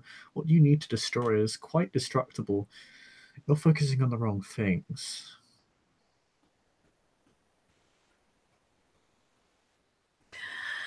Of course, you didn't know half of that, so I can hardly blame you. She It is will, all about making use of the information that is given to you. God damn it. She will feign some, admittedly a bit distant, polite chatter with Omar, and then let him go off to fuss at Stairguard, and we'll stand over by the horse, stroking its neck and whatnot, keeping an eye in case the group does catch up. But for the moment, just using petting the horse as cover to talk to herself. Who are you? You're not Doing that mine. doesn't know Mine are my never face. helpful. I'm sure if you don't know my face, you soon will. Emarcafians seem to have a habit of doing so. Not that it matters to me, that has already been calculated.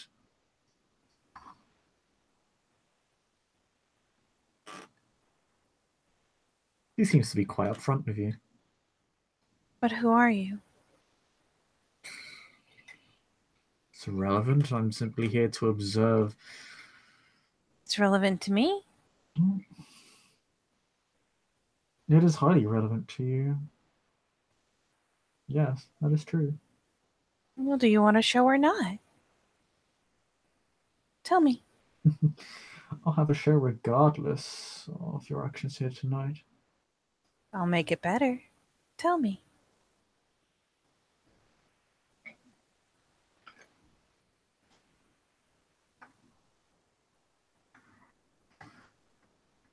How do you intend to make it better? What could you possibly offer me? And she will, meanwhile, take a moment, still very quietly talking to herself, to go and actually investigate these barrels and the contents of one of them. Or better yet, when she tested it, was it full of liquid? Lantern oil, Greek fire, fire pot, Oh, still works. oh boy. Greek fire. Delicious. Yeah.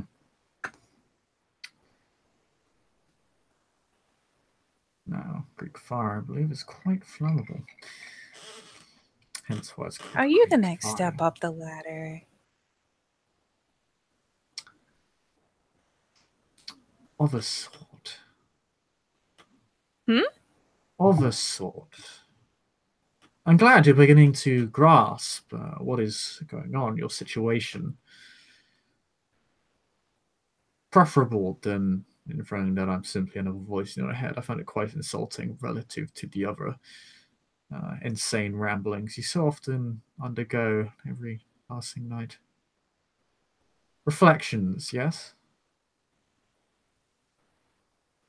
Frowns. Oh.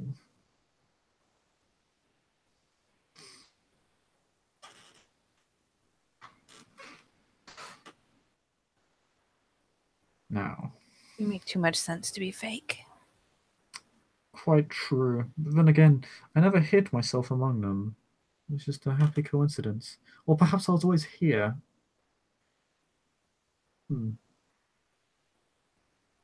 Something for you to ponder over after I've left. That is scandalous, sir. Watching a woman at all times of day and night. Should be ashamed. You seem to have an inflated sense of self-importance. Well, if you were always here.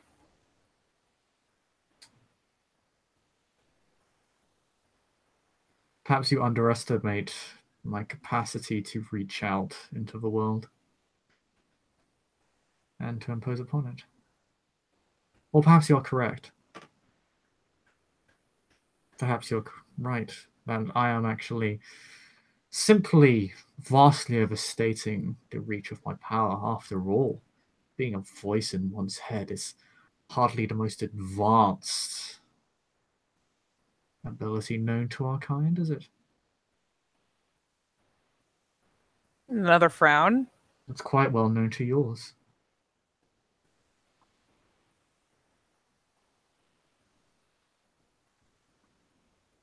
But I'm glad to see you perceive me to be real.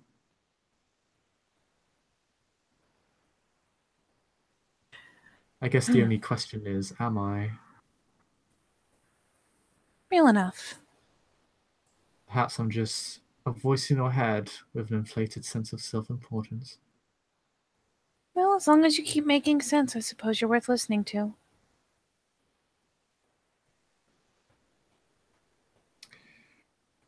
Relative to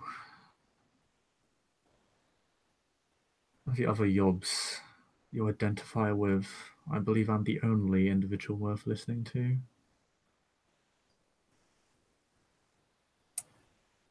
It's No. not very nice. Not necessarily wrong, but not very nice. Hmm. she'll be eyeing up this barrel, eyeing up that wall, and eventually, as Stairguard makes one of his trips out, we'll wave at him, asking quietly how the queue is supposed to be made. Does he just not open the door until there's a distraction? What the fuck?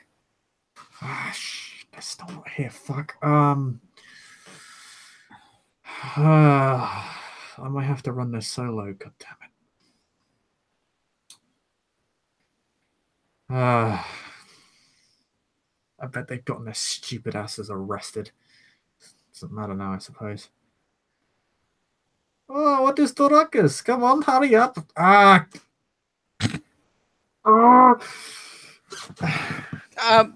feel like he needs some chill. I'm about to give him some. Is he on tilt or is he He's on tilt. What do you need? What do you need? What do you need from me? I need to know how to get the door open because I can't get a barrel over a wall. I don't know, you tell me. And the voice in your head just says, ask him about the man on the inside, or I will, No,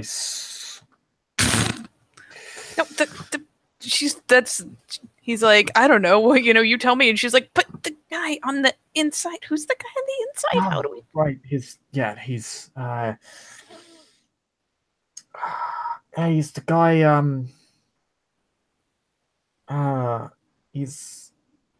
circling, he's circling the town. You should probably be able to spot him, in the open entrance. I could have spot him any different from any of the others. Rugged as a burqa. Stocky has a long beard going. We don't have like a belt flag or something? Nothing? Just hit 30.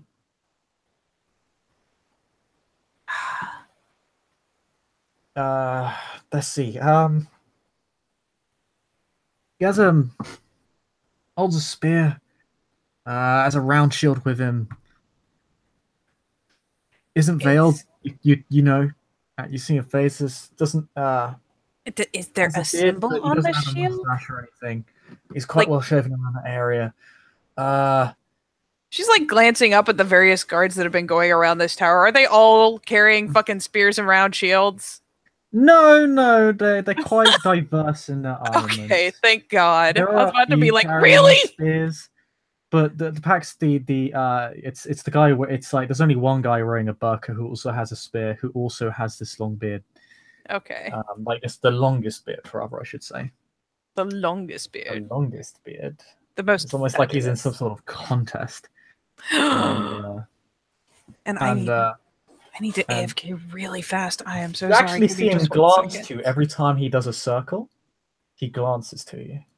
Oh, well, hot diggity damn. But the thing is, like, there's two guards between you and him, right? Because they're guarding an open entrance. Mm-hmm. The gates are open for, like, other people. And sometimes guards go in and sometimes they leave. Fabulous. And, like, eventually Guard just kind of, like, nudges his head and says, like, come on, right now. And then Ahmed just says, look, just kind of makes another circle before telling the two guards he's just going to go on break for a little bit. Maybe 5 minutes. Give me 1 second to AFK. Is that to Ahmed or you? Is that...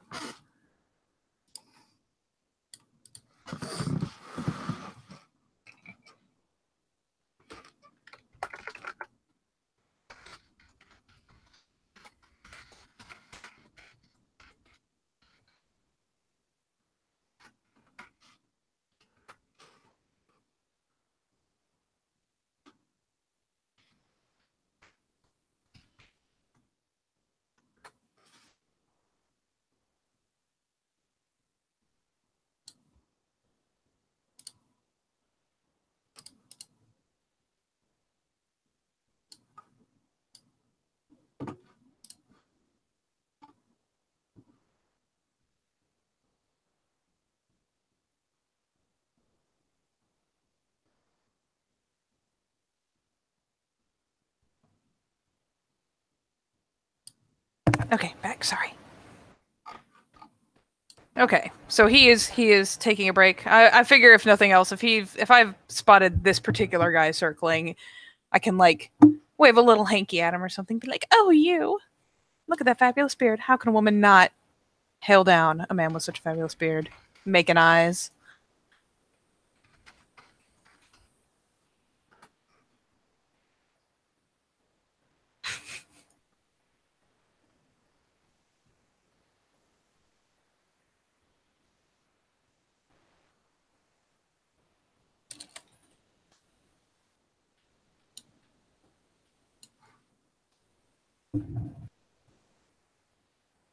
Can you hear me? Yeah, I can hear you. Okay, just making sure.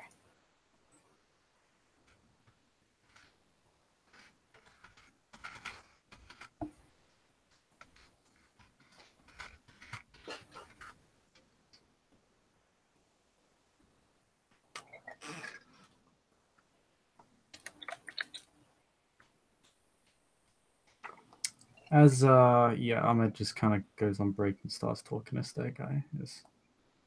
As Emma, she just kind of goes, "Oh, this is the worst service. What is this?" Is Ahmed the one with the magnificent beard?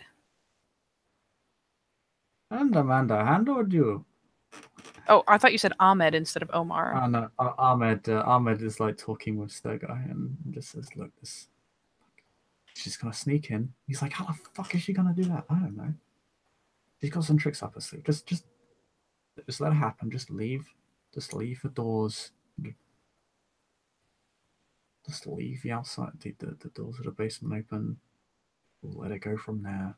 She'll get it in. She'll get it done. Just get out by the time you see fire. All right? And it's fucking handled. Look, we have the plan. We've reworked the plan. It's gonna fucking work. Just trust me. It's gonna fucking work." He's like,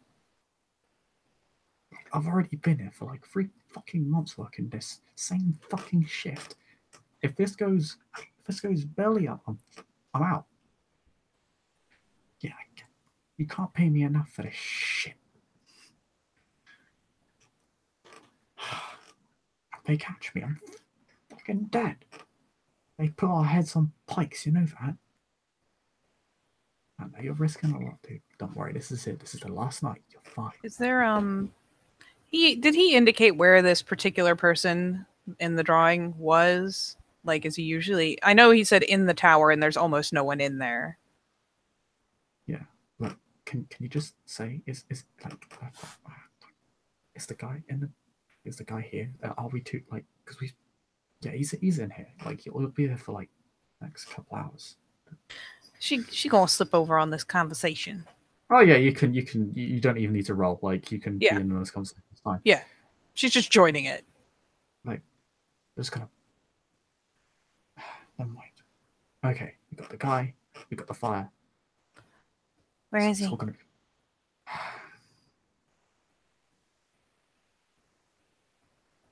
High up, low down. high up. But he's guarded by about fucking a dozen guys. It's like the only floor where they actually bother to put anyone on the inside. Are they in the room with him, or are they just guarding the stairs? She kind of grins. I don't know. I don't get to go in that much. Last time I was in there, had about 4 of us on the outside, 8 of us on the inside, 8 of us in where he was. Could be different now. I don't know. She kind of glances at the cart thoughtfully, and glance up the length of the tower. Are there periodic windows of Yeah. any sort? It should also be noted they're having this conversation well out of the way. Like they've gone behind like a building and shit. Like I'm just gonna go on break and enter this bar Okay. and drink shit and like yeah they've Oh, gone okay, that's fine. because they don't want to have like this super sketch suspicious conversation in front of the 2 guards that he just said I'm taking a break to. All right. Were there periodic windows up the building? Anything like that?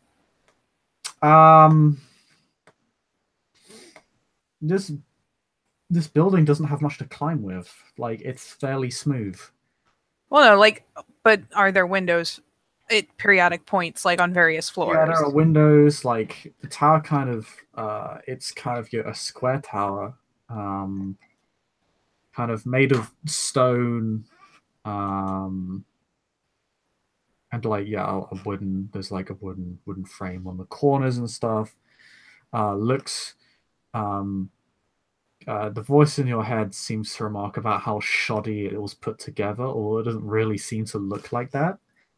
Um, Look, his opinion of shoddy maybe a much higher than mine. True. And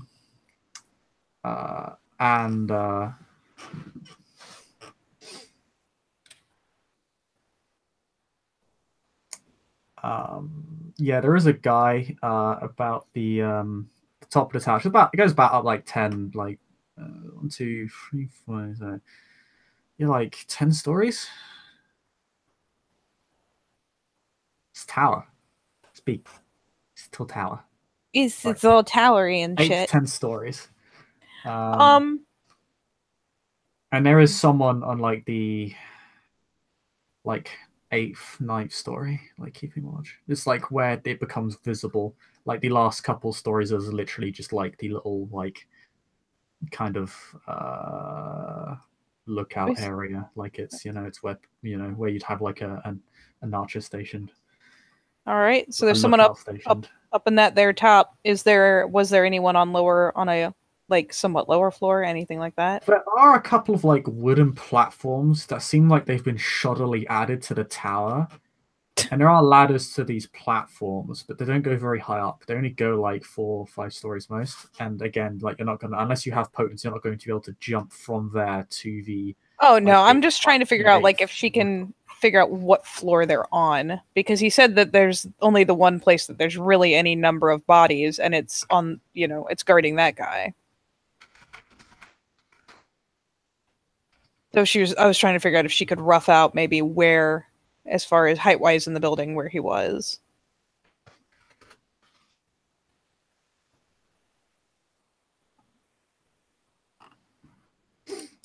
Yeah, it's gonna be kind of hard to hit him from there. Like, I'm just trying to figure out what floor he's on. Floor he's on? I mean, you have no idea. You don't see him. Okay. That's why I was asking, like, was there any other floor where there were visibly people, like, chilling in the windows or anything? There's, like, Ahmed will give you we'll talk to you, like, if you ask this question to him, we'll just say, it's, last time, I think it was, like, the 5th, 6th floor? That's not Yeah, bad. pretty, like, middle of the tower, around there. I don't know. Again, I don't get invited to this shit. Like, I circled a fucking courtyard.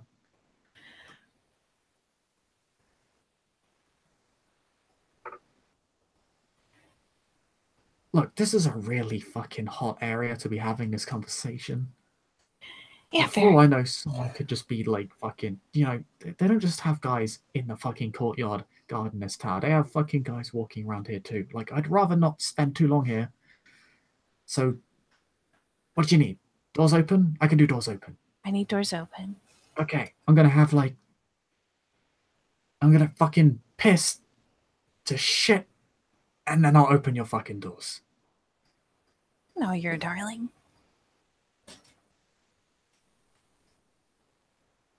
I also realized that may have just come across as extraordinarily suggestive. I regret nothing. And he runs off.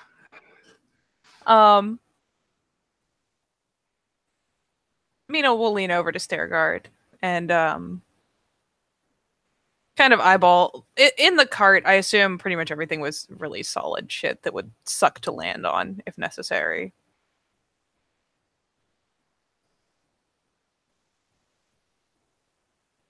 Pardon? What sucks to land on? I assume the contents of that cart aren't none of them are good things to land on. No. In fact, might be worse than the ground, really. You do not get to use the Bale of Hay trick. No, madam. Hey, look, I might have to jump out of a window if there's a tower on fire under me. You're a vampire. Saying. You don't care about falling from vast heights. Do I not? I know if I was a werewolf, I sure as hell wouldn't. If you're falling terminal velocity, I roll 10 dice of lethal damage. That's still enough to put me in torpor. I mean, I roll 10 dice. I don't necessarily do 10 lethal damage. This is true. She will just pat Stairguard on the shoulder and say, "Be a dear, and if you see me throw myself out a window, pick me up. If I don't get up on my own, that'd be great." Fucking hell. Alright. Just don't fall in the courtyard, I don't know. Do your fucking suicide trick so that you land outside it, so I have the excuse. Uh-huh. I ain't dying today. I would rather you didn't. I'd really rather not. I like you. He pinches his cheek, like, no. And she'll hop up and go ahead and exit whatever building we're in. That convenient building there. And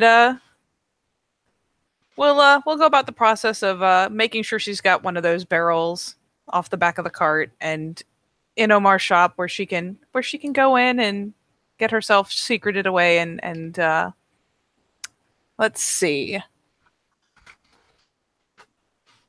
How much would I need to pump my strength to carry this barrel readily? You can carry a strength too. It's just you basically can only walk. Like it is like a full barrel. Like, you're of average strength. You have kind of a tricky time carrying this. So It's quite heavy, but you can carry it. You can carry it. Like it's just you basically have to walk and balance yourself a little bit. well, yeah, just on the off chance that something really inconvenient happens, which I feel like is almost a sure thing. Watching you bully, and pumping his status for the scene, right? If you blood buff. Yep. Last for the scene. Okay, then I will unless at least unless any of those go over 6, in which case they last for 3 turns before dissipating back to a generation one above your generational maximum, which for you is 6. I don't feel the need to go that haywire. I will pump at least 1 into strength just to make it a little easier on me. Okay, yeah, no, that makes it substantially easier. You can kind of go at a much faster pace at once. And the difference is substantial. Just to be sure that I am doing my math right, did I get full blood from Ladyface, or did I get half blood from Ladyface? You drained her dry. You were at 3 blood before. You're at 13 blood now. You spent 1. You're now at 12. Okay, fabulous. Just wanted to make sure I got full nutrition off that. Yes. Delightful. Yes, I will pump 1 into that. Nothing. I just wanted to be sure. I wanted to be very legitimate. Meanwhile, and yeah, it's probably time to do a disappearing trick with a barrel in my arms. yeah, you might want to do that out of everyone's sight because it won't work if people are like around here. Thus the going into the shop and finding herself a nice quiet place to conveniently disappear. Oh yes, feel free to use my storeroom. You're so sweet. You flatter me. I know, but you flatter me. It's not flattery if it's true. You are correct. Oh my god, Omar's a treat. Yeah, gonna use that there adorable. I could hang him up on my wall. Not very nice. No, that is true. That would be quite gruesome. That is what Benedictus did when people started acting out. Yes, that is quite. You are quite right. I wouldn't do that. But still, you are cute enough that I might. Oh, you! I bet you say that to all the pretty girls. Only you, darling. Oh my god, I love this game. Oh yeah, I'm gonna go use that storeroom. Nobody dislikes Amashadid. Only a soulless hack would dislike Amashadid. No one could be that soulless. Oh. Yep. I'm gonna do that. I'm gonna pump my Auspex too while I'm at it. Quite finished. I'm just getting started. Absolutely splendid. Now, if we could actually start though. Pushy. trundling with a barrel, invisible and silent. Time is money, blood, power, and victory. Do not waste it. Contrary to what you might believe, we do not last forever. You want me to be a tactician, but I take any time to strategize, and it's just fuzz, fuzz, fuzz. I do not believe schmoozing with the merchant prince of Odessa is tactical under the circumstances. Do so in your own time. Right now you are cutting into mine. Oh, well. Mm. Trundle, trundle, trundle. You disappear. You use obfuscate 2 again. You don't have to roll. You're fine. Use unseen. Do you use I love silence of the grave both. as well? Yeah, you use Yes. both.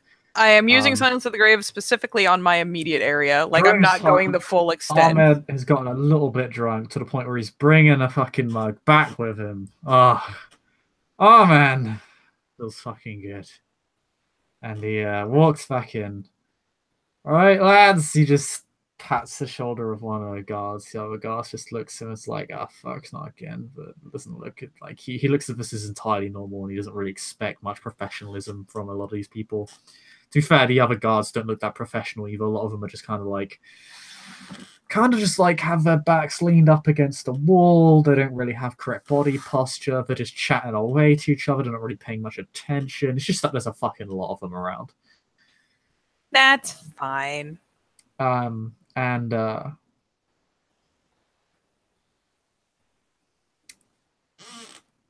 yeah, you're able to enter the basement area because the basement doors are actually outside the town, not inside it. Oh, it's the nice cellar door style. Yes, the cellar doors, shall we say? Yeah, cellar doors. Oh, how delightful! I will just go there then. That seems like a nice place to be. Have, like, in fact, the space behind the tower is a little bit larger and the entrance a little bit wider, as if they used this place to store shit. Madness. Yeah. Incomprehensible. I can't imagine why they do that. But yeah, the doors have been left open by during Ahmed. Oh, what a delight! What a delight! Well, time to go into this here basement.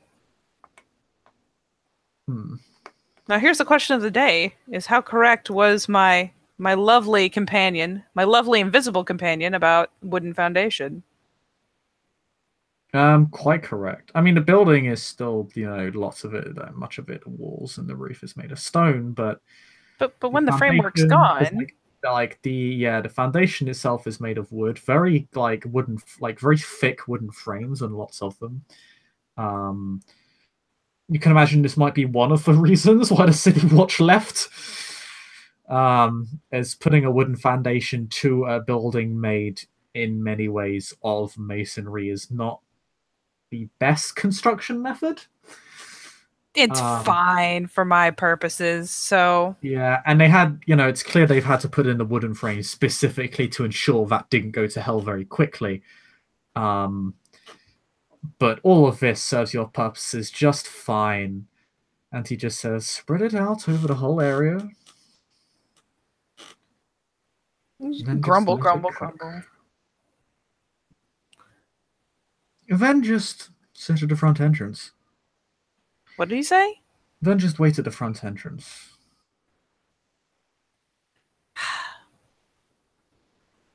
Yeah, fuck it. He seems to be pretty right.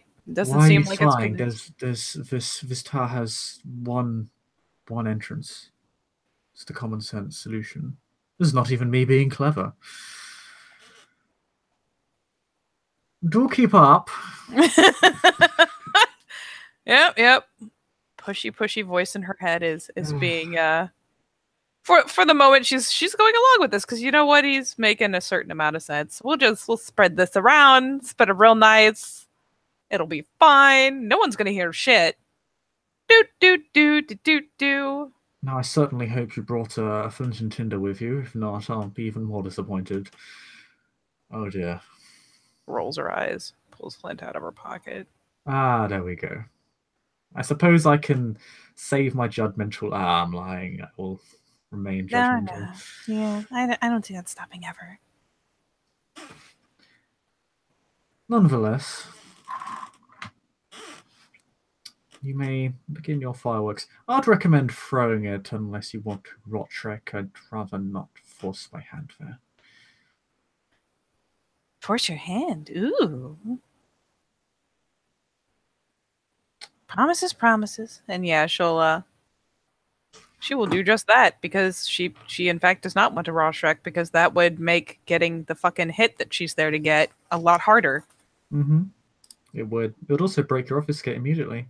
Yeah, that is not what I need in my life. Oh look, a crazy person. What's she doing in the basement? What the fuck?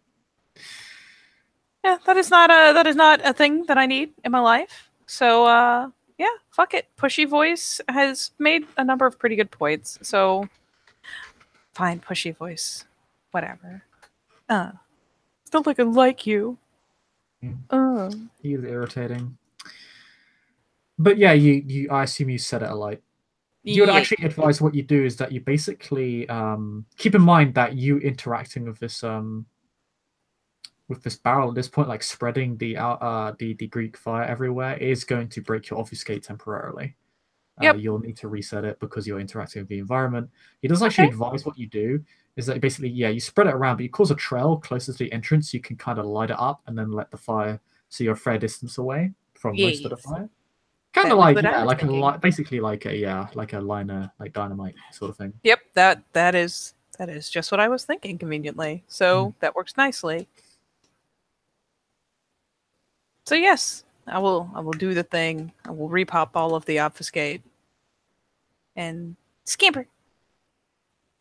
Go to await a bunch of guards spilling out of the entrance. Yep, I assume you reset your obfuscate as soon as you set Yes. the fire. Yep, Absolutely. that's fine. Because there's no guards immediately in the area. Like the doors are open. Actually, what? No, actually, before that happens, I do want to note something. Hmm. What happens is you've spread. You kind of you know you've gone fairly deep into to the cellar here. Like you've had to walk down the stairs and enter the area, like enter the sort of storage area. So you know you can see the stairway up to the exit, but you don't actually see the exit, right? Mm-hmm. You do hear the doors close as you're finishing. Son of a bitch.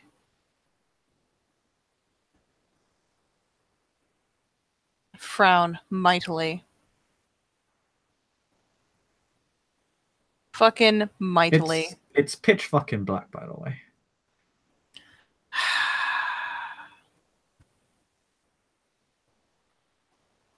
Well, I've still got the silence on, and I wasn't that far from the stairs since I was backing that way. Yeah, silence is consistent, so yeah, they wouldn't have heard you mucking around with a Greek fire.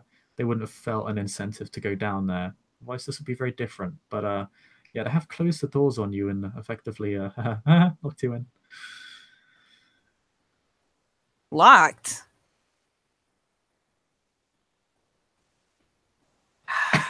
Did I stutter? You actually hear them fucking lock it? Yeah. Sons of fucking bitches. Oh, this is no problem. You have preternatural strength. Just set the fire and leave. Yeah, preternatural strength. I'm not that strong. Fucking. This is like rich mahogany or some shit. All that mattered was you not getting caught up on entry. Once the fire has started, they're going to be far more concerned with that. You just need to be able to get out safely. And besides, it's not like they're going to hear you Ugh. breaking the door Ruining down. my ambush. Ruining it. You have the ability to perceive auras, correct? Yeah. Scan the area. Break down the doors when the guards pass. Because of your obfuscation technique, they won't be able to hear you smashing it open as long as you expand it far enough. She pouts. This is so patronizing but so right. Ugh. Great tacticians adapt. No plan survives contact with the enemy. You are infuriating. And yeah, she's gonna go ahead and sulky stomp soundlessly up the stairs and pop on right there by the by the cellar door and listen and watch and see if she can essentially catch when there is a point that there shouldn't be anyone looking, in theory, unless they're out of her range, at which point, well, fuck it.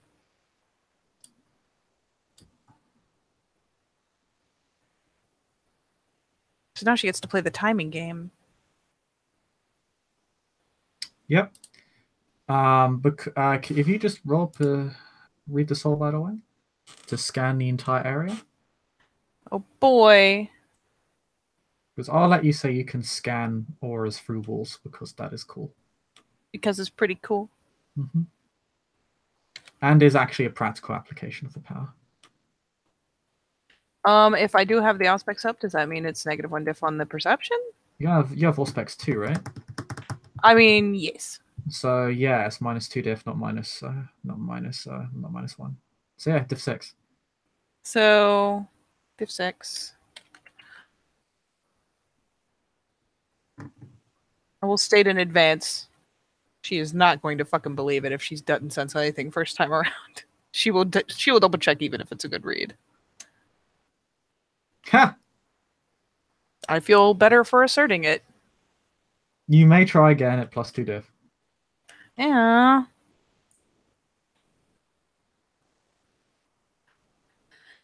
I don't love this dice roller. I just want you to know that. Yeah, that's the right pool. Well, fuck my life. No! There you go. 4 successes. Woo! You sense all the models outside, their exact position. There's about 6 on constant rotation, 4 by each of the entrances. So there's like 2 groups of 6 rotating the tower. That's what they do for the most part. There's another 3 that rotate outside the courtyard.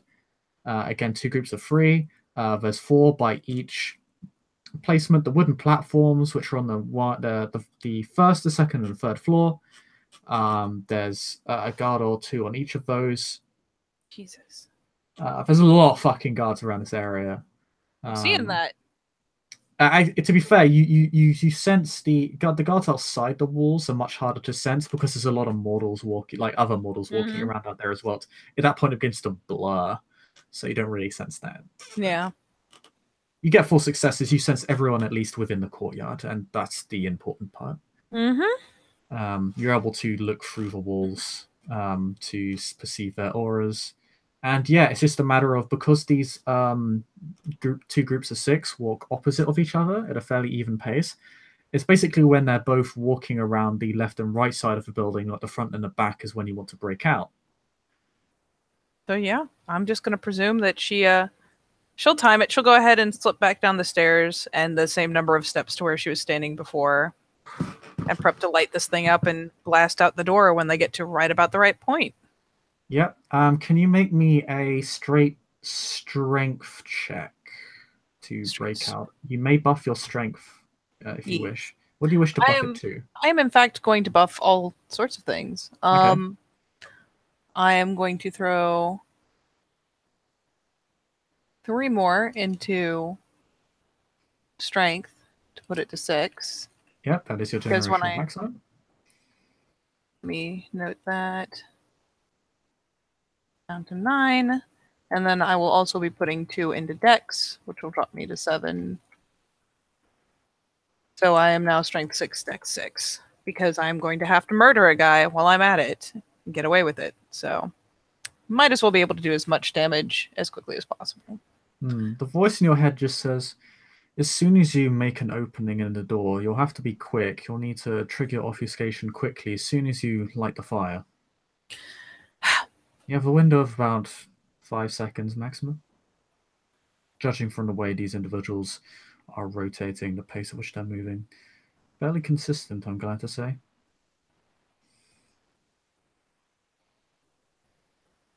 She's not even questioning it. Fuck it.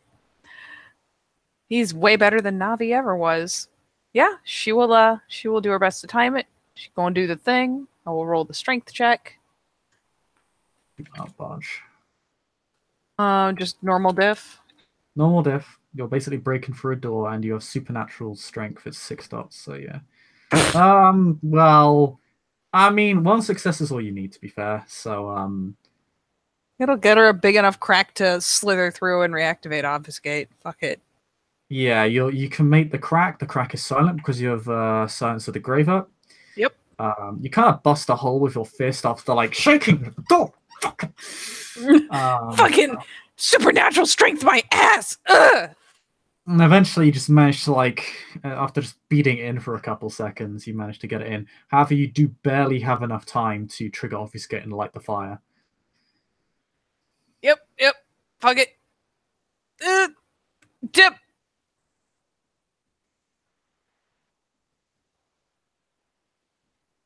Breaking things, lighting things, disappearing. Fuck this place, I'm out.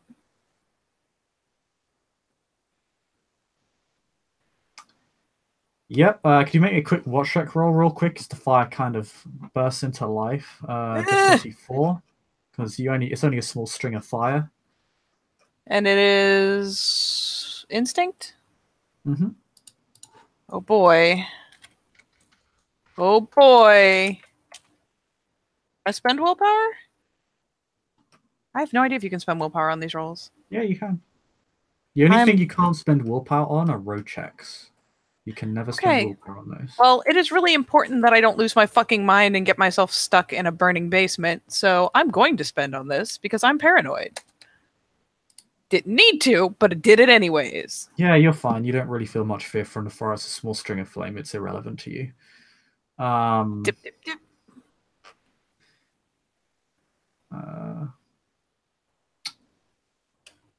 That would have been diff. You said it put a 6 off on. It would have been diff 5 for you because of the floor you have, not diff 6. But you're fine. You're fine. It doesn't matter. Pedantry. Yeah, you're able to sliver through the crack in the door with your obfuscate and get out of there. Silence of the Grave is really helping your obfuscate out a lot because it's not. Yeah. It's not all of this like shuffling would be making a lot of noise other ways. Fortunately, you're making no noise because you have a small field of silence around the door. Please. So you're able to get out. You do see the guards kind of pass you as that happens. And actually, something that's fairly interesting is as you go to leave, you see some figures just walking around outside. You actually see just this woman walking on by, and you almost brush past her as you make your way back. The fuck is that? I mean, I'm silent, so I can just ask because I feel like the voice in my head knows. Be like, who the fuck is that? Oh yes, member of Clan Cappadocian. I believe her name is Anne. Have you ever heard of the Lilin? Nope. They worship Lilith over Cain.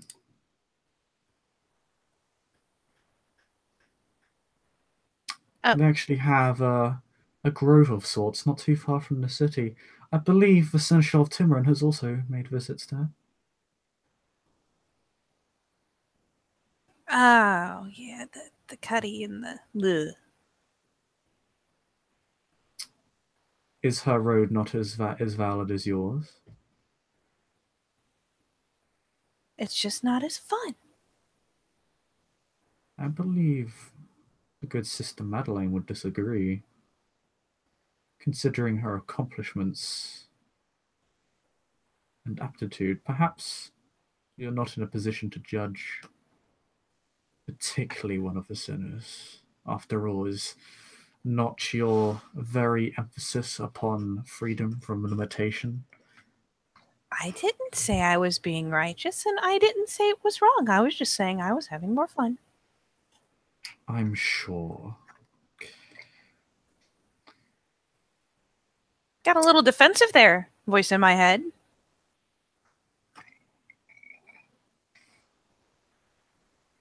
Defensive. That is an interesting comment. I'm never on the defensive, only when I choose to be. Of course. Now, as for your priority, you need simply wait and let it burn.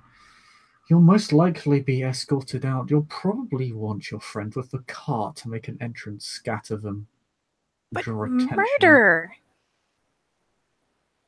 Don't be so hasty. But murder. Frowny face. Go wait by the door, wait for this guy to come out.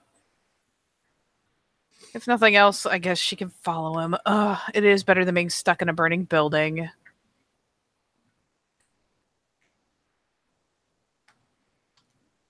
Yeah, it is. This is perhaps where the seam's name becomes irrelevant. The building begins to burn because a lot of the inside of the building is made of wood over stone. It has a big wooden frame as well. And Greek fire ain't the easiest thing to put out. In fact, it's nigh impossible to put out. Exactly! Yay! And this fire brigade is so competent and modern. Oh, no.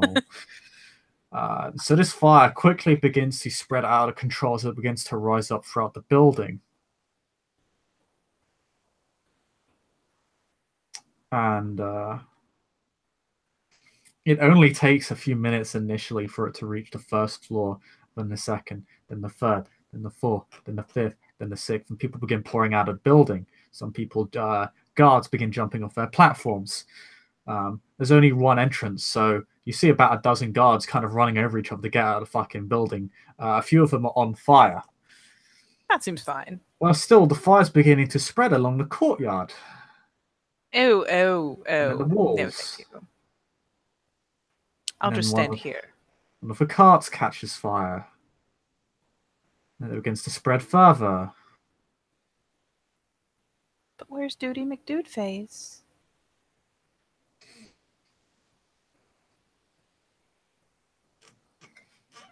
But murder!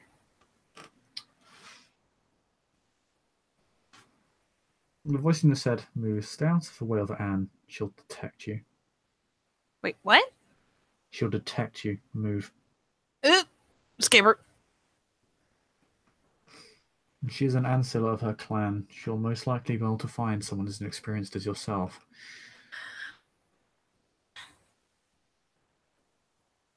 Yep, skip her. Still gonna try to stay at some point where she can kind of see the entrance. She wants to see this guy get out so she can fucking follow him. God damn it. You're a street runner, aren't you? Yeah? Climb up the building of Omar's store. You'll get a good view from there. You'll be able to see him exit. Notify your stair guardian to run him over. And then you'll be able to go in and finish the job. I like you. You're fun. And yeah, she will just skip her ass over to the shop and of course Ahmed attack Anne. Otherwise she'll focus on the events that are occurring in front of her. She already is. And you can actually see Anne is very much like completely fucking shocked by this massive fire which is just spread across this entire courtyard. Is now spreading over the walls. Wait, have Ahmed attack her? Yeah. That seems incredibly suicidal, but okay, fuck it, it's not me. It matters not whether it's suicidal, only that your mission is accomplished to a T. He has served his purpose. Oh, but I get a bonus for getting people out alive. Your guardian has not yet served his purpose. You'll need to aid him. And then once you are done, you may leave.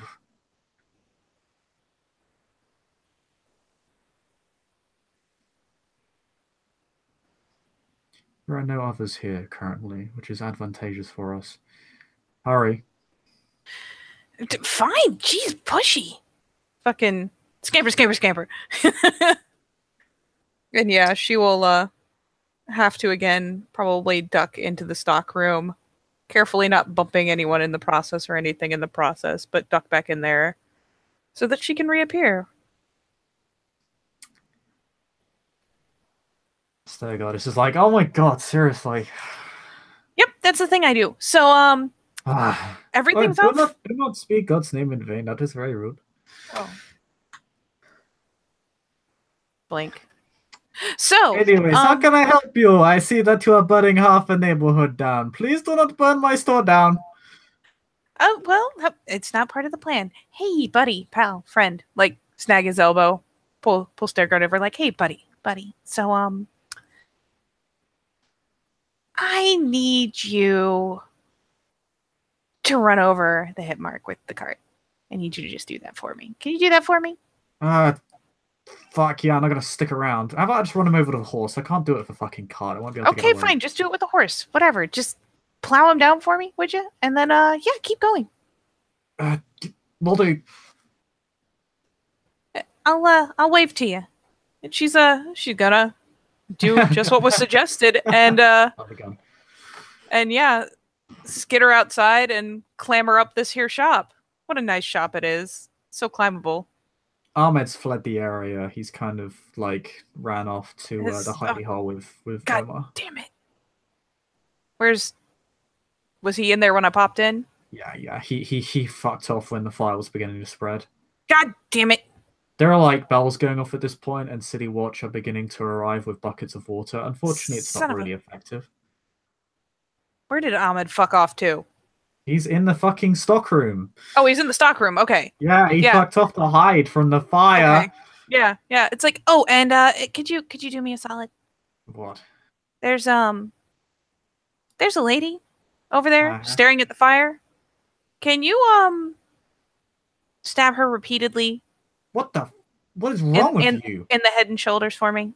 No. You could just suggest that he talk to her or distract her in some other fashion. We could always do that. Fine. No stabbing. Then could you talk to her maybe, or be really drunk at her or something? Hit on her? I can do that. I mean, she's kind of hot. It should come naturally. Fine, whatever.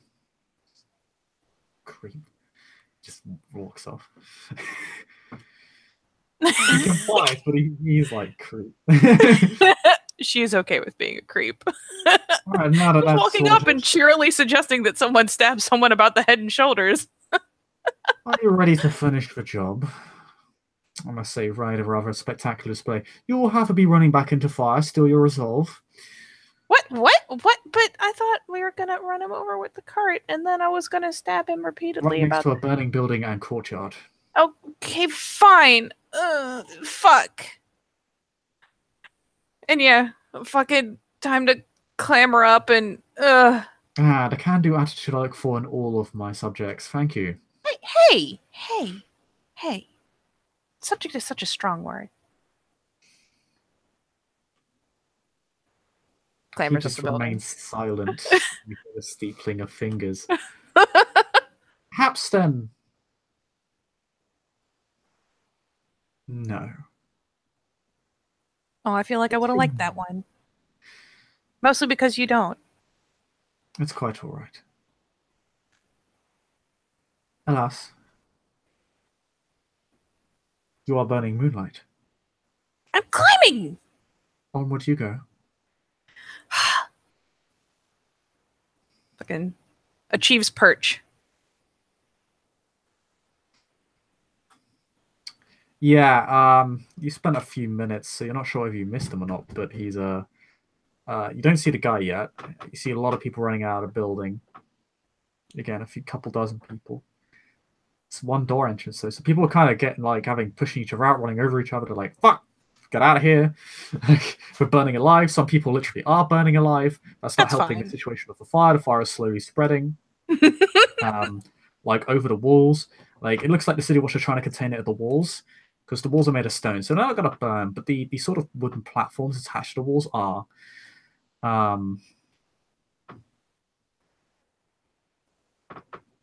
And actually quite a lot of, there are a surprising amount of city guard who have dedicated themselves specifically to defending Omar's store.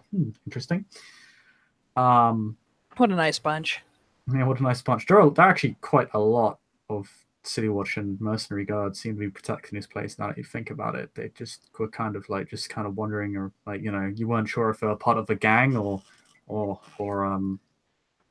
of the tower, or actually under Omar. But it seems like they're working for Omar. Like they're clearing the fucking area. They're trying to like keep everyone away from the area and keep it as clear as possible. Oh, I should have had him push her in the fire. Damn it. Some of the mercenaries are literally spilling water on the ground to make it less likely that the dry earth will catch.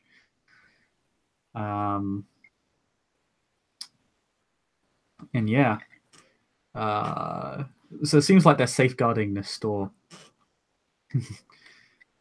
which causes the voice in your head some level of amusement as you finally see your target. And as soon as he is out in the open, I assume there's plenty of noise to cover over it. So yeah, I'll give Stairguard there. I will try a gesture. If he is not looking, I will give him a whistle, but I assume you don't have Obfuscate on, otherwise this would be impossible. no, I do not have Obfuscate on. Dropped it in the store. Though, let it be said that once he has taken the gesture and taken off on the horse, I'm going to drop down, pop inside, poof. Double poof.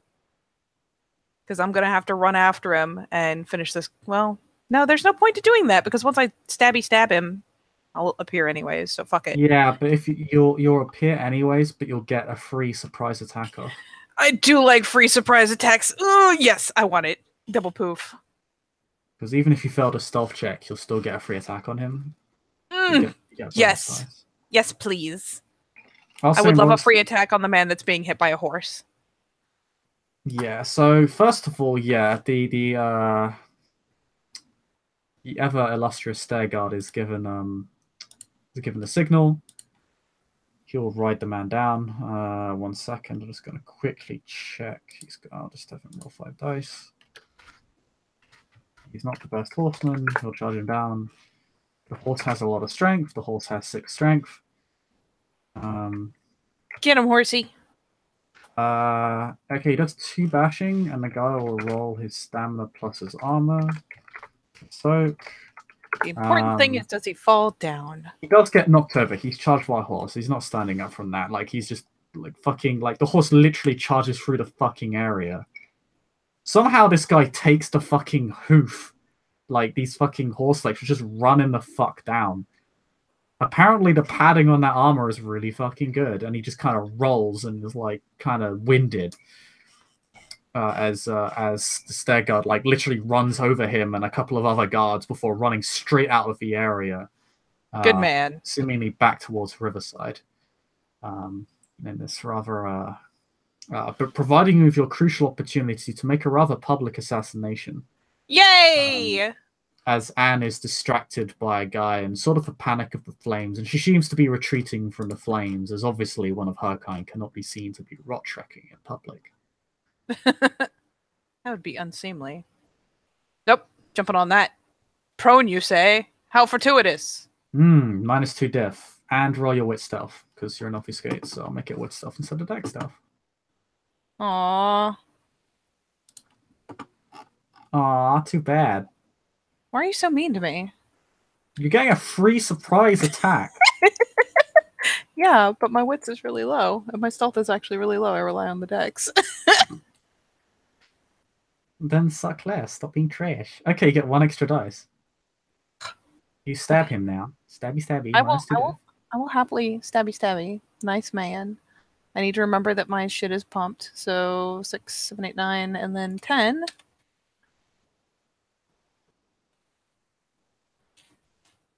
And then -2 diff. As soon as you've made that roll, by the way, can you please roll me Shroshek? Yes. Can I roll my damage first? I assume you're slitting his thread open. That is the plan. Mm-hmm. Can I roll damage before I Roshrek? Can I? Pretty please. Yeah, you can roll damage before that. Yay! Your blood is pumping. Okay. And then oh shit, I'm using a knife. So it's 3 diff. It's difficulty 3, but that's okay. It's already it's same. It's same. It's same. And then I am a dummy. Plus 5 plus 1. Thank you. So 6 plus 5 plus 1, so 12. Mm-hmm. Now, since you're hitting his throat, like I'll say, let's see how much damage you roll first, because if you do an insignificant amount of damage, he won't get to roll armor against this, but he will get to roll his stamina, even though he's taking a lethal attack. What a dick. That might surprise you. He actually takes only 2 damage. That and son it of a bitch. surprises you that you lay into him with this knife. It does, in fact. But he only takes a minor wound. Like, it kind of stops. Like, as you kind of sink it into his throat, it kind of stops. And now I need to roll my Rorschach. Yeah. As roll courage and then roll initiative. Because he's going to get back up. Could you not, though? And the voice in your just will just say, "Ooh, a ghoul. How interesting." Real helpful voice in my head. Real helpful. As I say, great tacticians adapt. They should not stop you. It's not stopping me. The guards have already fled. All you need do Yeah, murder. Got it. is get the kill and disappear from sight so you can obfuscate. Plus 7, 8. The fire will provide excellent cover for such a thing. Initiative is 16. And actually, I'll say both he and you will have to take an ag because you're literally in the middle of a burning courtyard. The flames lash out at you. Jesus. I am not okay with that. He will roll his d10 plus. He's got good wits, but he hasn't got big wits. He gets 9. So you're way ahead of him. He actually loses 1 from that as well because there was a wound penalties that he had at the start of combat. Well, I'll say that anyway. You at least wounded him enough that will be a thing. That's not really a hard roll, but it'll be nice. I am going to, for the sake of having it said, reflexively blood pump my stam up to 4 because it's only 2. So you've pumped your strength up to 6. My blood is up to 5. Your blood is or down my blood to is down to 5. Okay, you are. It's still above my hungry. hunger. Yep. So yeah, just roll your melee again. He hasn't gotten up yet because you're going first. Yay! He's getting. I like it when it's my turn first. No, but don't just lay there. That'd be great. And getting up also takes his full action.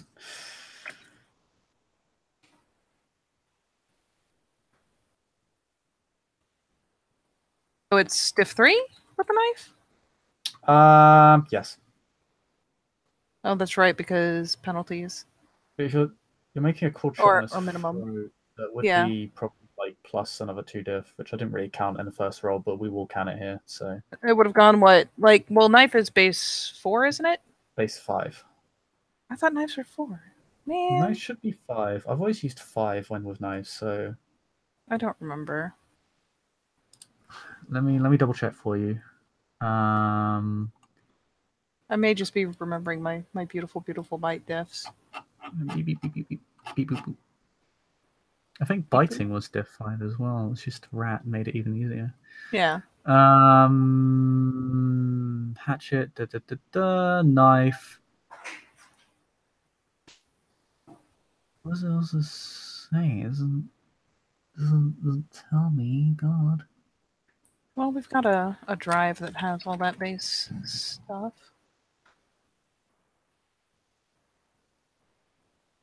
Let me click that and click general.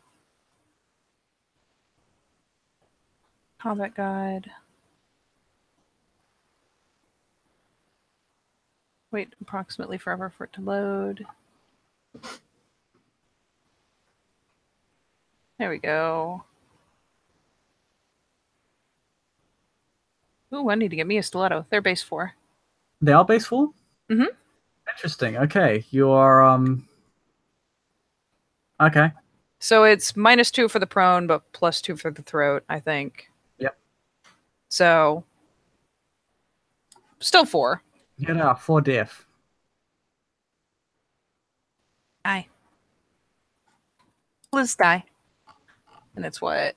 +1 lethal. Okay. No! I did something stupid. What? Okay. Nothing's terrible. Your Everything's strength? fine. Yeah, so 4 plus your strength +1. So Again, yes, he will reflexively spend a point of blood to get an automatic soak. stab it. Actually, no, he wouldn't have that. Actually, no, he has the other thing. My bad, I'm getting ghouls confused. That's the other guy. I don't want to meet the other guy. I don't like the other guy already. Don't worry, the other guy ran away on a horse. Son of a bitch! Okay, he takes no damage. He doesn't need fortitude. What do you even have fortitude for? Also, you should be rolling 11 dice, not 10, not 12. Jeez. My strength is currently 6 plus yep. 4 I did plus 1 9. extra, but I didn't get any successes anyways. So you're Yeah, he'll get up. That's his action. So it's no longer -2 diff. You can go hit him again. Son of a bitch. You take an ag. He takes an ag. Roll courage. He'll roll courage as well because he's a ghoul.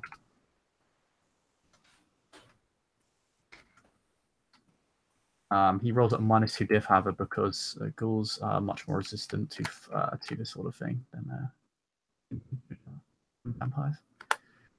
Okay, he rush Rex. He also takes an ag, so he's at -3 now. I'm at what? This puts me at 2, so I finally have a -1.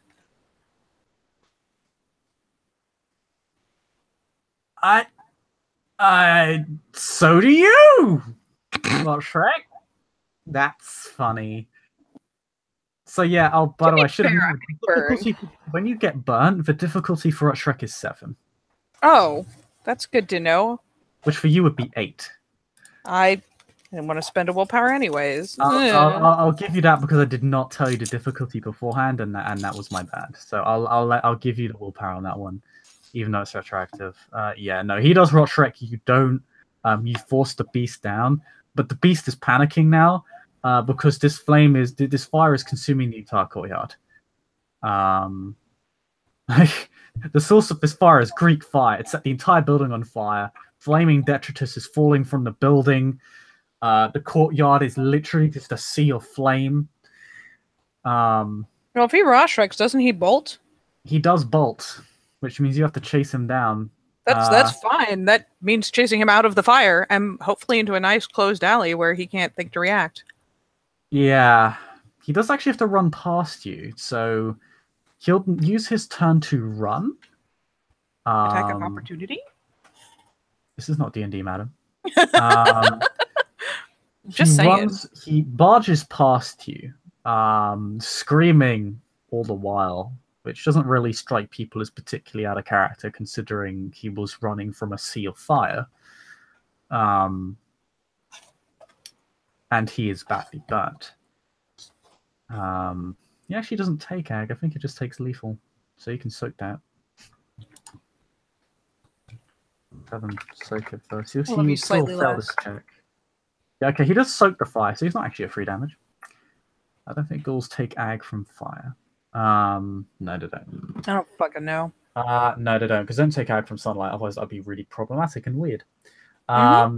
So yeah, no, he's able to soak the fire damage, but he's still burnt. It still burns him. It still causes him fear.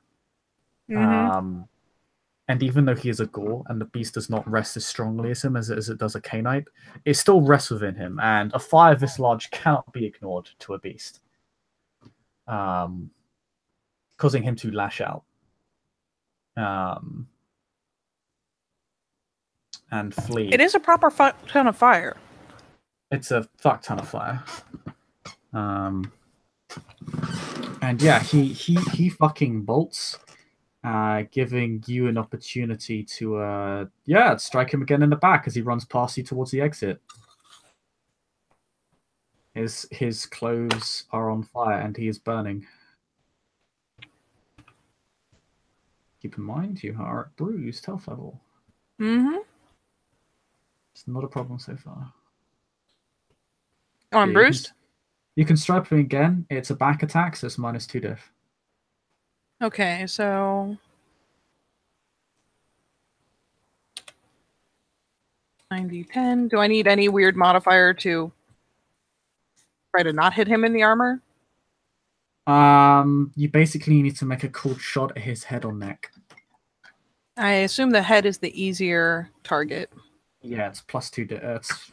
They're both +2 diff, really. Okay. So, diff 4 then. Mm. Oh, please die. You did it. 6 plus 6. So I Five am. 5 plus 6 plus 1. So yeah, 6 plus 6. Yeah. You do. Son of a bitch. Wow, rolling really bad today. Okay. Dunk.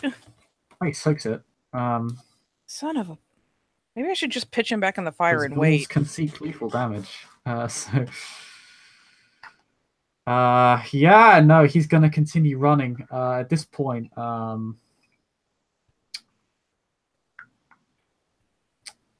you'll take another ag. And I want you to roll courage again, please. I don't have any more willpower to blow. Pretty sure. The voice in your head will say, he's running. Follow him and obfuscate. Wait for him to calm down, then reinitiate out of sight. You're fine. But yep, I assume you obfuscate out of the fire because no one's really looking. Everyone's panicking. You're like in the fucking sea of fire, and everyone else is like either running away or trying to put out the fire at the walls. Not happy with standing in the fire.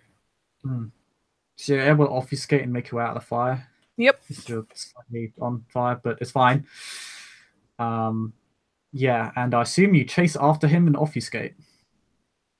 Yep. I will, in fact, no, I won't. But yes, I chase after him and obfuscate. Shoddy, I thought you'd be able to take him out in one swift blow. Oh, fuck you. I took the last one out in one blow.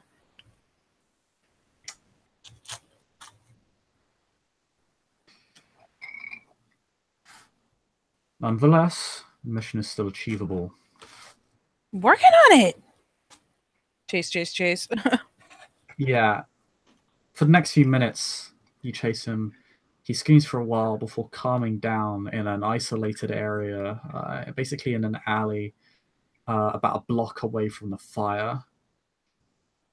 Away from people as well. People tend to make things worse when it comes to frenzy. So he ends up alone, kind of in a dead end, behind a building where the alley kind of goes around and then is cut off. And he's just breathing and puffing and coming to his senses, and draws his blade. You see him begin to knit his wounds. Son of a bitch. He doesn't have a ton of blood left after that, though. At what point do I have to start worrying about being hungry?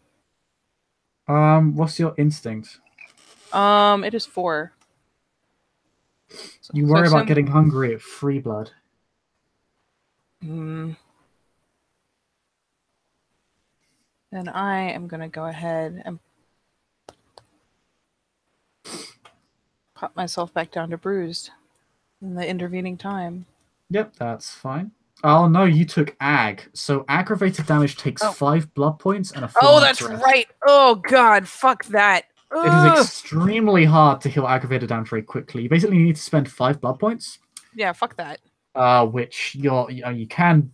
No, you can't. It'd send you immediately into Hunger Frenzy because you have 5 blood. It would. So, yeah, no, you're stuck for now. You've taken. And those burn marks are not normal on you, by the way. Like, it's literally when you were burnt, you were not bleeding. It's not like a human burn. Your body literally, as it burns, literally slowly ashes away. like erodes, it dusts. I'm not okay with that. That makes me sad. Um, and yeah, but you do get another free stealth attack on him. We'll just go for former stealth roll where you got one success, so you get an extra die to hit him, Oh boy. which makes up for that wound penalty.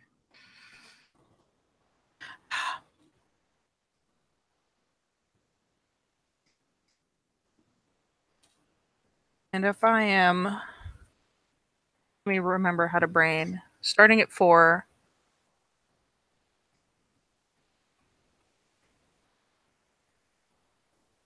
Then I could do a rear attack to drop it to 2. Called shot to get around the arc. Okay, so still 4.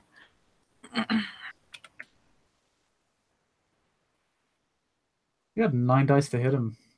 I do. Yeah. Okay. You get 4 success. Okay, so yeah, just roll 3 plus your strength plus 1. This is 10. Don't I get extra damage for called shots, sir? Oh yeah, you're hitting him in the head, so it's plus. You know, we've always done it plus 2, but then I looked it up in V20. It was actually plus 1.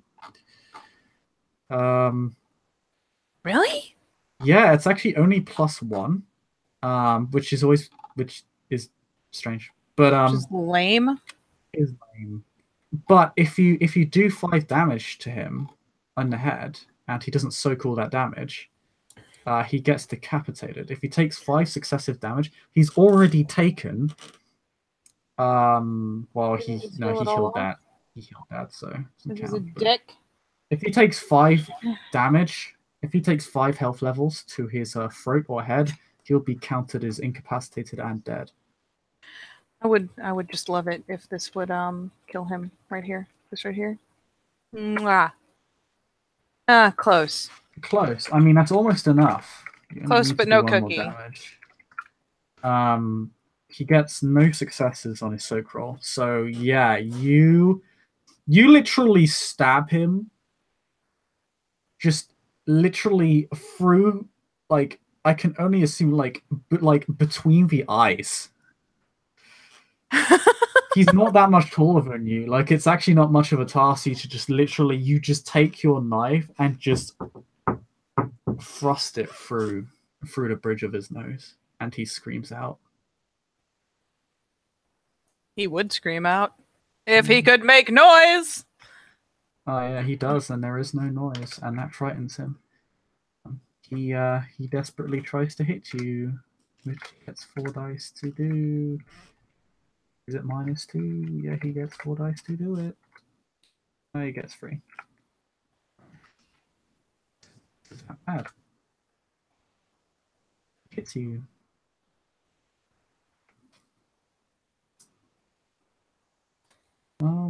His strength isn't awful.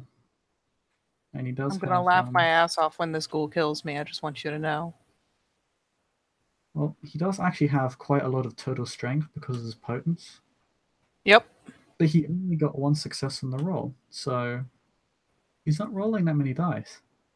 I mean, you say that, but I rolled like 12 dice at a time and got 0 successes. I'm watching you. Law of averages. Fucking watching.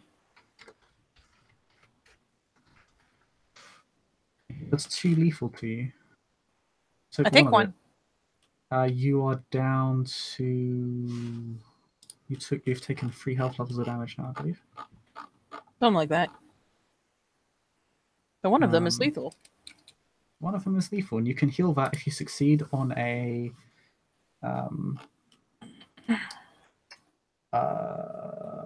stamina survival check. Stamina survival. Does it still cost the blood? Yeah, it still costs the blood. If you fail, you don't spend the blood, but if you succeed, you do still spend the blood. Cool. Do I just do that on my turn, or? It does, yeah. You can. I'll say you can heal reflexively, because... Okay. I was going to say, I don't know if that takes my action or what. You can spend blood reflexively, so I assume you can heal reflexively. So I will. Let's see if I can do the thing. It helps if I'm typing in the right place.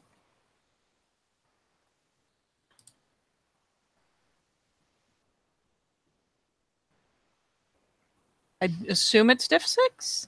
I Yes, have no diff idea. 6. Okay, so I How much successfully spend a point. was this? Oh, yeah, no, you didn't spend blood. Yeah, so you heal that. You heal that wound off, and he sees your wound net. And then I stab him in his squishy parts. I am down a die. Ugh. Am I doing that right? 6, 7, 8, 9, -1. Okay, yeah.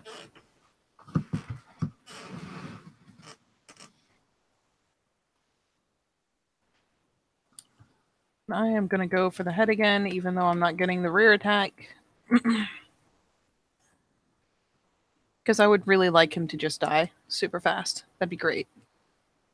Roll it. Holy shit. 6 + 6 + 1. So, sorry, 6 + 6 + 1? Mm-hmm.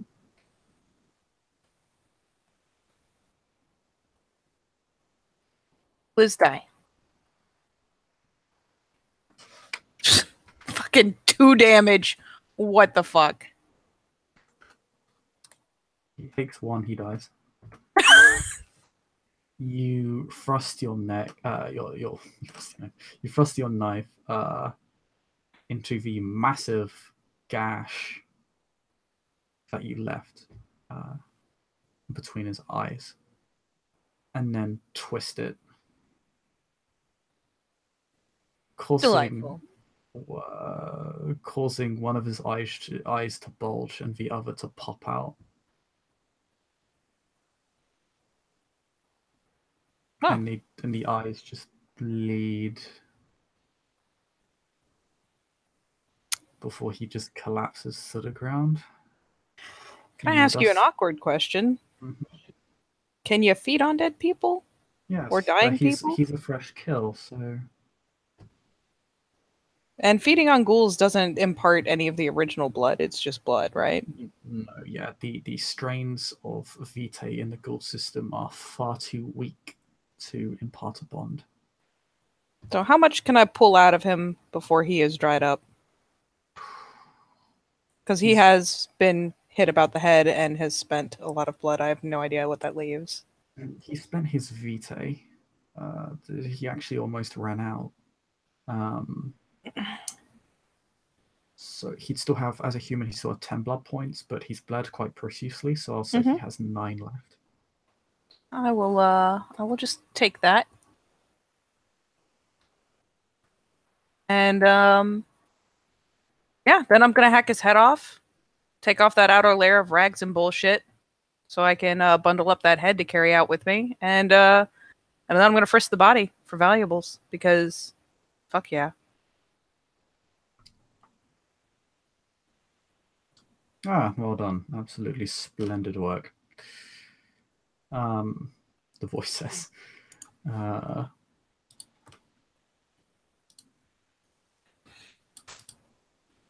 moment. You're all the moral support a girl could ask for.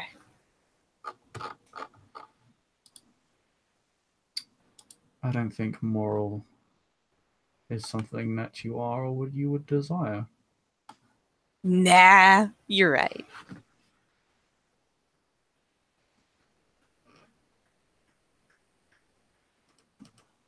So come on, you gotta admit that was a pretty good show. You've done exactly what I needed you to do. Do stay off the streets. Oh, come on, can't I get like a hint if you're not gonna give me a name? I've been a good sport.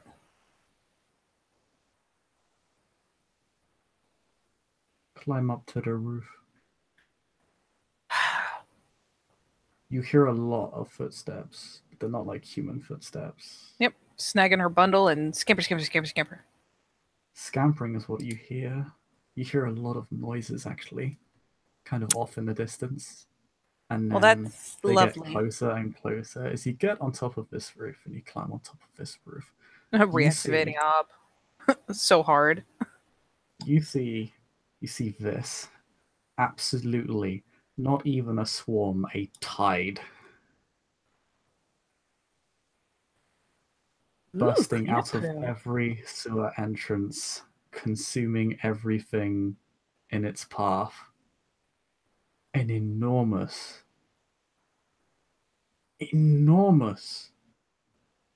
tide of rats. They literally cover the entire street.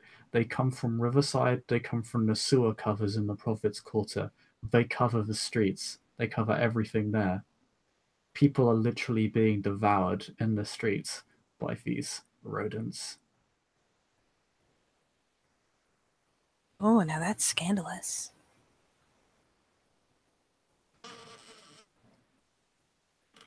And these rodents, they're literally, it's almost like a roiling wave. They're literally like running and then roll, like climbing I on top assume of each they're. other as they just spread across the street like a flood.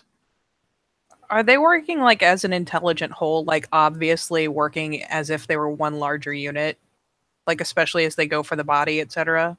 Roll me wits animal, Ken.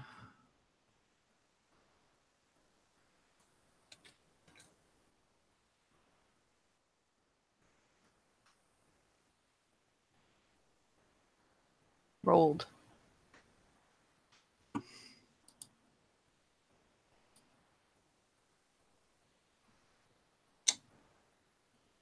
The way they move throughout the streets, it seems to be targeted, calculated, pre-planned.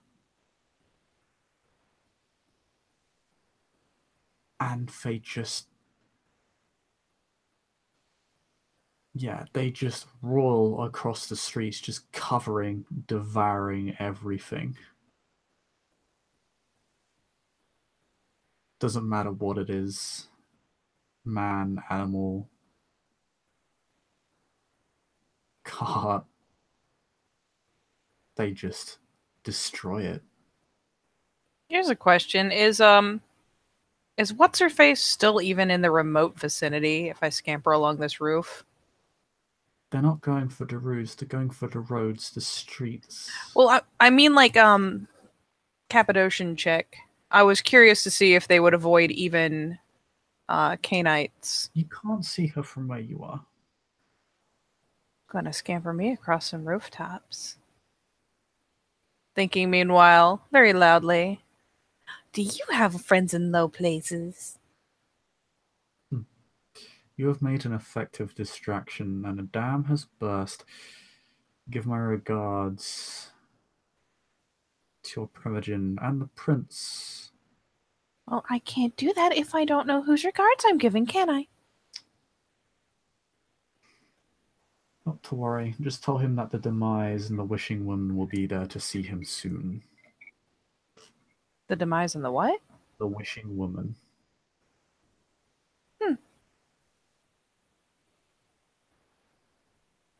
That's obnoxiously cryptic. But, par for the course. You're not even the worst voice in my head. Their names.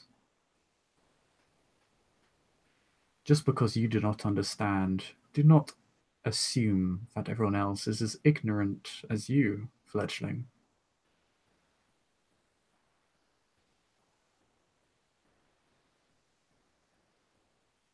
Here I went and did something fun and entertaining, calling me ignorant. I mean, it's true, but it's not very nice. She's just going along, rooftop to rooftop. Time to get the fuck out of here. Speaking of not nice, 1 second.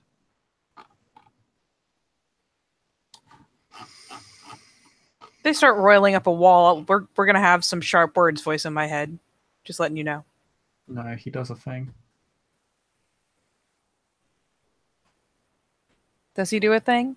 He Is does it a thing. fabulous? Will I hate you a little bit on the inside?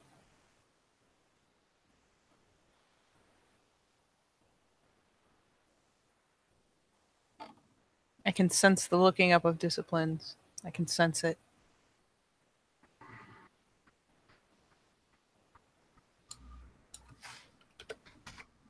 And looking at my stats to set difficulties. Jesus! You frenzy. But But I was carrying a head. You frenzy. No, I'm not carrying a head anymore. And I'm on a roof. I have no idea what that even...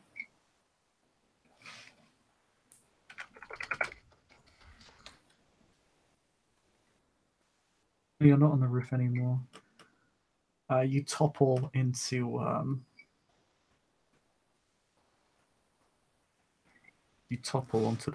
onto the streets below, where this flood of rats just ravaging this domain, its people, its industries, its animals, and their homes.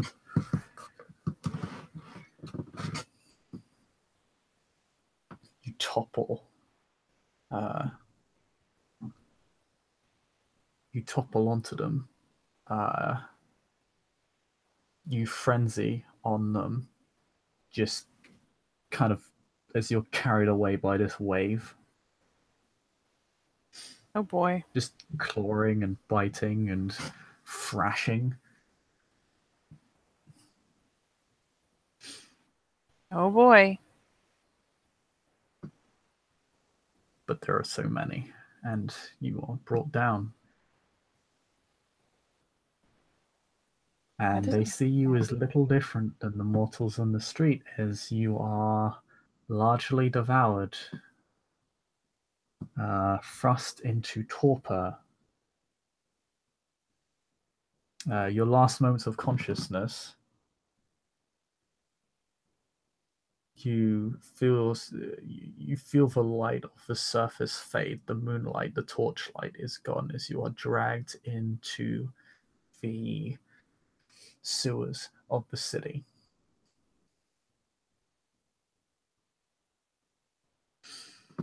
That doesn't make me happy. You, however, you wake up after an undetermined amount of time has passed, because frankly you are completely unaware of it. And let's be fair, my last conscious thought was like on a rooftop. True.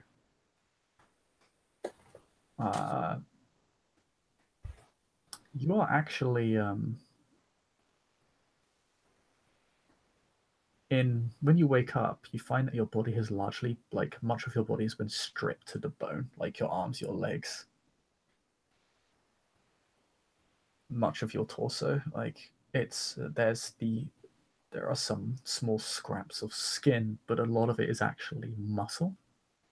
A lot of it is bone. It is excruciating. Like, you've never felt pain like this before.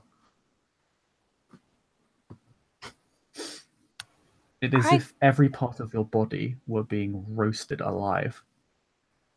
But you're in a shack in Riverside, and you actually see there are two corpses where you once were, and you feel that your mouth is dripping with blood.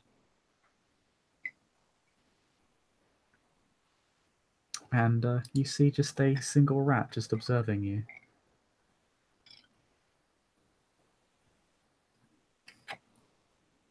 Holding the head of your target. And it just drops it to you and scampers off, leaving you in Riverside.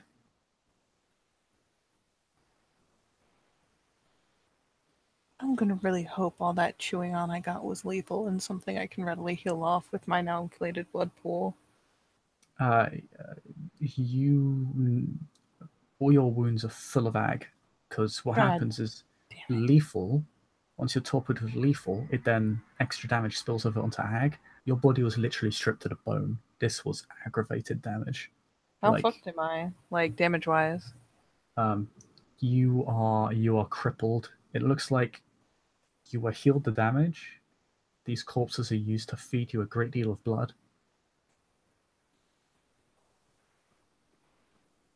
Oh, that's still so many days. It's like a week of healing. You don't really know how long you've been out. That's fair. But yeah. You can barely move. However, because you are full on blood, you can spend another 5 blood points to heal some of it now. I will do that right meow. You heal yourself back up to mold, putting yourself back down to 9 blood points. Your body begins to. It starts with the flesh, restoring you to some semblance of a mortal visage. Your bones are, well, have been clearly gnawed at, bitten, some are broken. Your muscles are only partially regenerated. It's extremely hard to move. It is extremely painful to move. But you can. There's a Perhaps you find a stick or a broom to use as a crutch. it's a world of unladylike commentary taking place, including choice words specifically about the voice in her head and his mother. The voice you can no longer hear. That's just fine. She is going to verbally abuse him all the same. Fair enough. Yeah, the other question is there enough clothing left on these corpses for her to be Oh yeah, really fucking sad about it, but at yeah. least You cover don't herself? actually have. Yeah, you don't have. Yeah, yeah. There is some. There is some tattered remnants of clothing on these individuals. Yours have been literally devoured. Yep, that's kind of what I figured.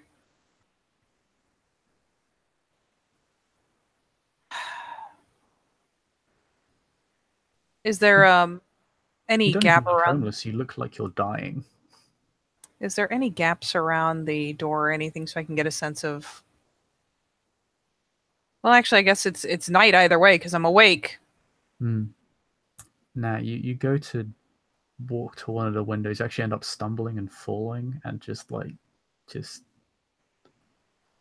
yeah, that horrible burning, broken sensation returns sharply and briefly as you have to pull yourself back up with the broomstick.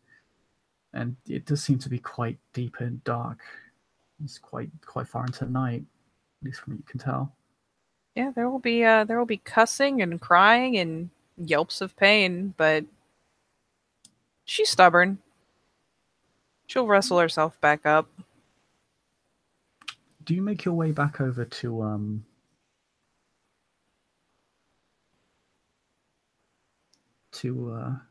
the charging bull? I'm not sure I can get in there in my current condition, really. The problem you're facing is that head. It appears the blood has turned brown. And the face has gone grayer. Oh, son of a bitch. It's been a while. Oh, fuck it.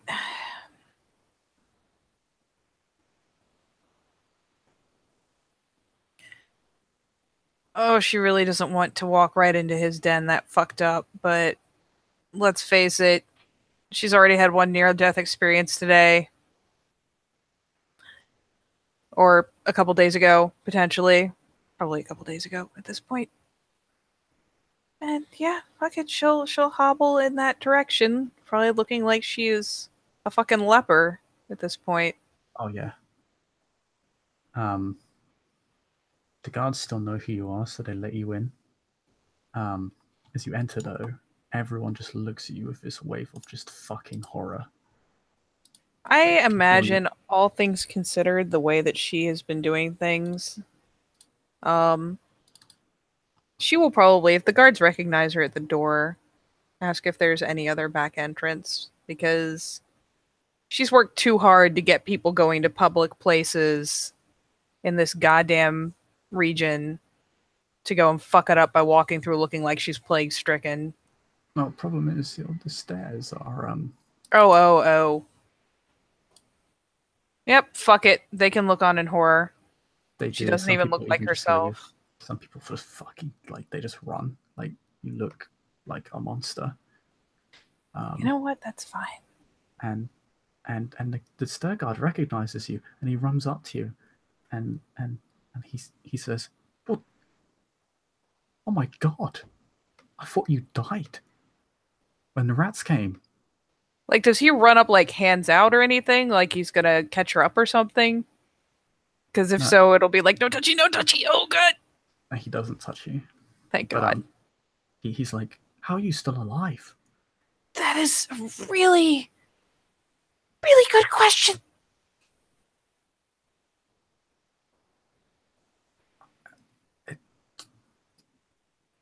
I I told the boss that you did it, but we thought you died. I She just thrusts the bundle out at him, like, no, here, come on carry up, this. come on up. Yeah, yeah. Do you think the stairs will be hard enough with a cane? Take You this. need any help? Fine. I don't know if that'll make it better or worse. All right, I'll take the head. We don't fucking need that anymore. Shit. Yeah. He looks genuinely shocked that you're alive. Like he looks gobsmacked. He's like, he like knocks the door and says, "Boss, she's fucking alive." And this actually causes the door to open, and you actually see Quill kind of open the door very Out of his briskly and chair. smoothly. Out of his Madness. chair, and he looks rather shocked and looks you up and down and says, "Come on in." Oh, you're Come on in. so nice. Hobbles her ass in there. I'll get 1 moment. I'll just get you a chair. Oh, it must be excruciating to walk around in that state. It sucks a lot. I'm not happy. What on earth happened back there? Over here, the plan was going well, and then, well, What was it's all this? over the city. What is? A flood, not a swarm, a deluge of rats flooding an entire district, consuming everything. Hundreds dead. Yep. Yep. Yep. When I could still see them, I had nail marks on the bones. It's pretty bad. It's likened to one of the plagues of Egypt. A ghoul told me everything. I am amazed you made it out of there alive. However, did you survive? Some divine fuckery, then divine intervention? I don't know. I was doing just fine. And I guess voice in my head didn't like me sassing him. And then it pretty much goes red. And then everything sucks and hurts. I was on a roof. That fall must have sucked.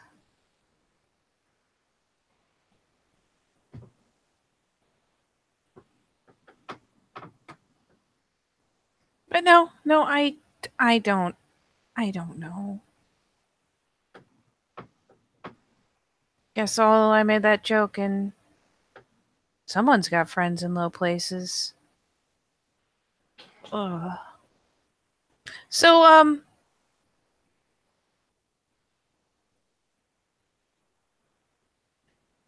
if you would be lovely and just, let me know who what was it, the demise and the witch woman are, that would be great. I have no idea what you're talking about. Fucking. He said I was ignorant. Yeah, everybody knows except you. Who are you referring to?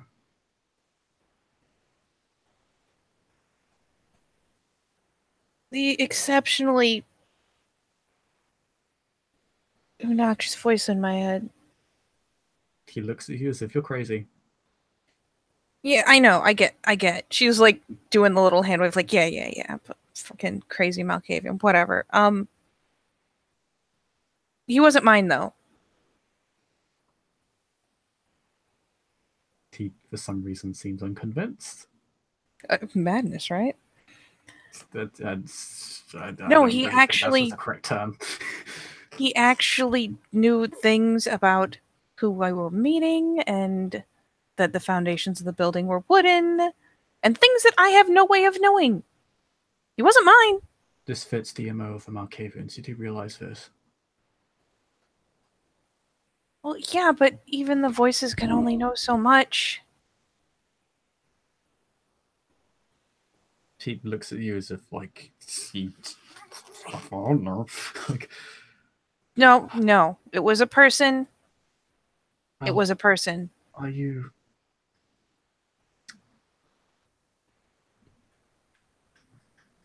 None of the voices in my head make that much sense. Oh.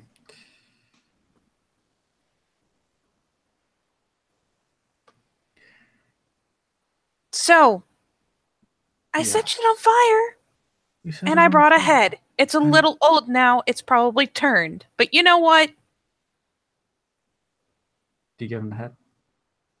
She like gestures over to poor Stairguard, who has been left awkwardly holding a head. He gives... the stair guard gives Quill the head, and he promptly throws it out the window.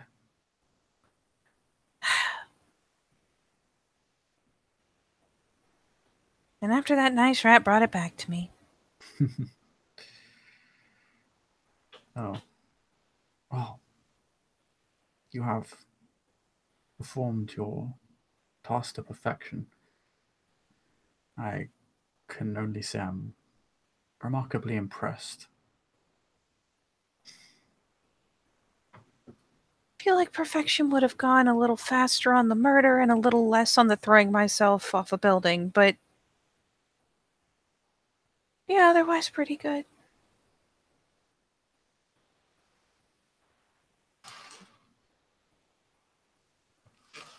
Regardless, you put on a remarkable show. A shame that something wanted to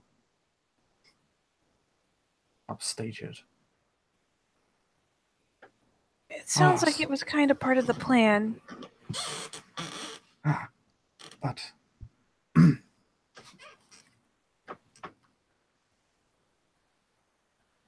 I think perhaps it is time for your reward.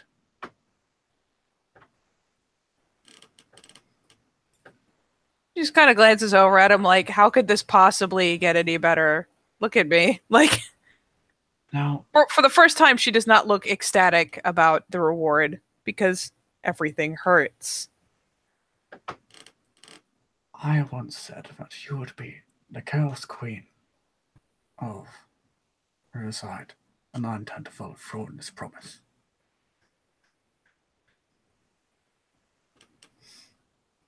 Your actions have secured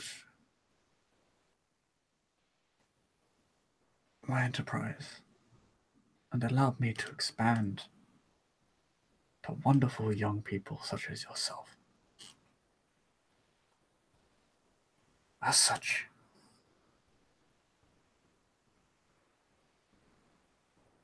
I would gift you one of the head positions.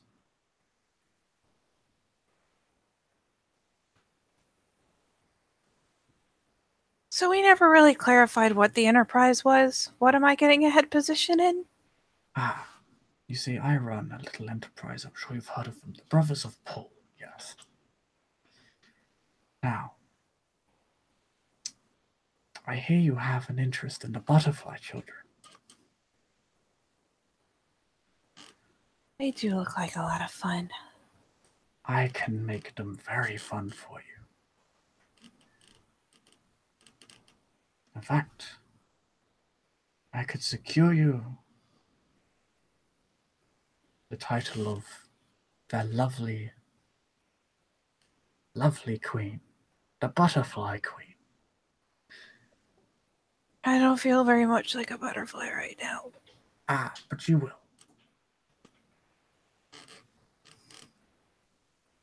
And you will have total control over the butterfly children and all that they do. They've been leaderless for so long, Oh, that's just a shame. but they owe me some favors. A lot of them. And to think such a young, caring individual A role model for them would be very apt. Something that me and my enterprise could enforce. And something that could be expanded upon even further.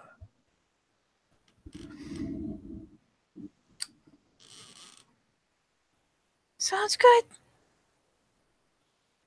I gifted you a small gambling enterprise just off the, well, just in the lower west corner of Riverside.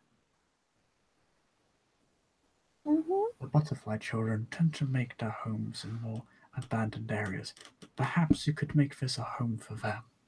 Something I'd be more than happy to gift you with all the resources you need to make that a reality, and every area around it. I'm pretty sure this sounds suspiciously good, but let's go with it. I like it. There are no shortage of abandoned orphanages nowadays. There's no shortage of abandoned anything. And with it, you can host the finest parties with no care for the consequences to what happens. I do like no consequences. That's the thing that I'm a fan of.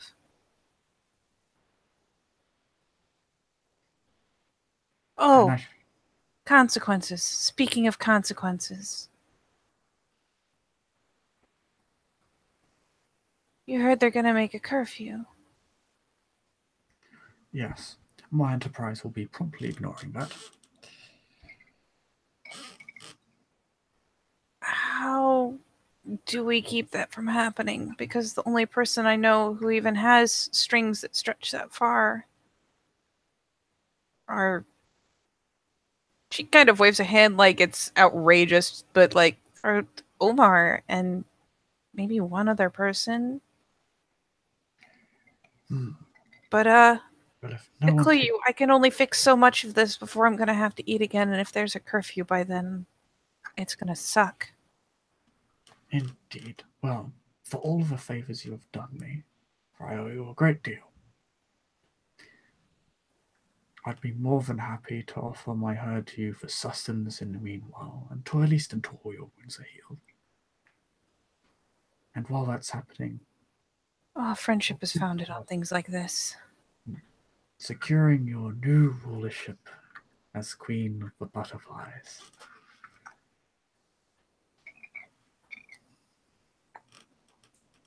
Well, hot shit.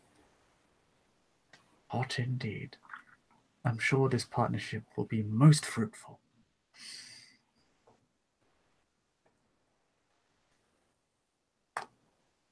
I mean, if you keep having fun things to do and I keep being crazy, I'm pretty sure it'll work out.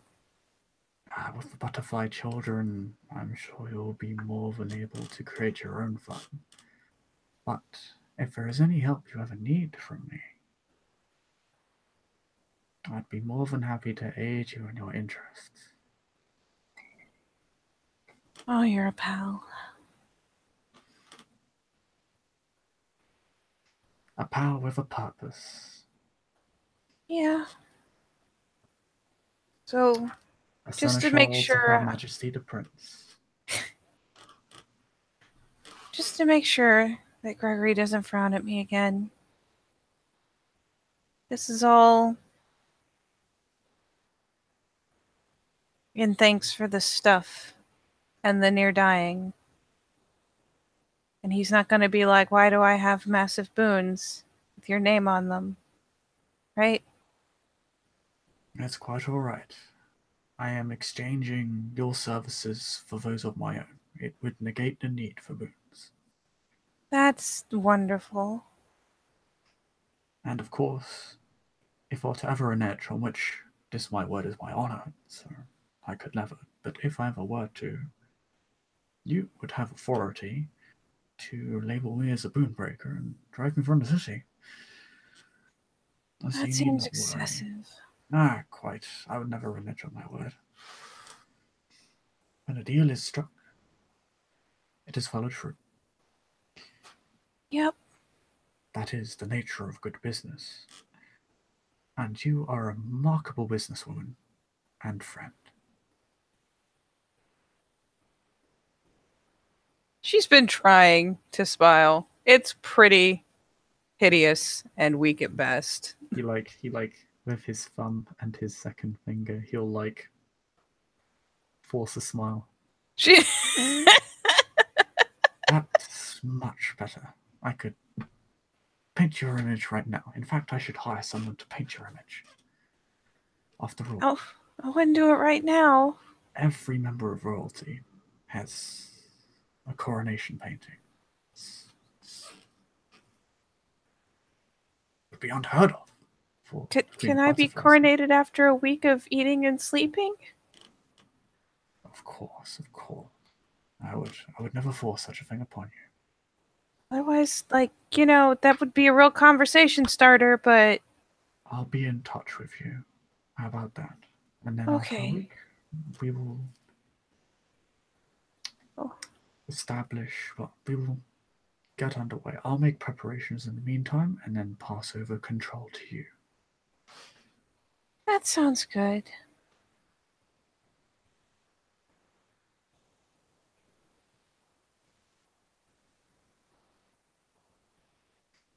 Now, is there anything else you need? I can secure a carriage home for you if you would like. I know it's not going to be a pleasant walk. That would be wonderful. I don't know if I can walk that far in one night. It's quite all right.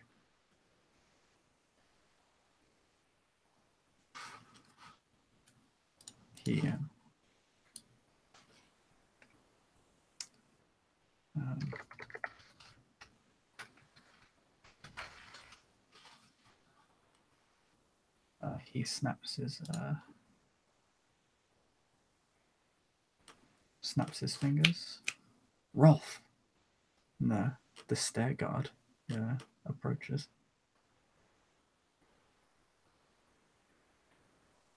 He's been sullied by a real name. Carry this queen to her carriage. He'll lift up the chair and carry you, like as some sort of royalty. He lifts up the whole chair. Literally just carry, he doesn't pick you up, he picks up the chair.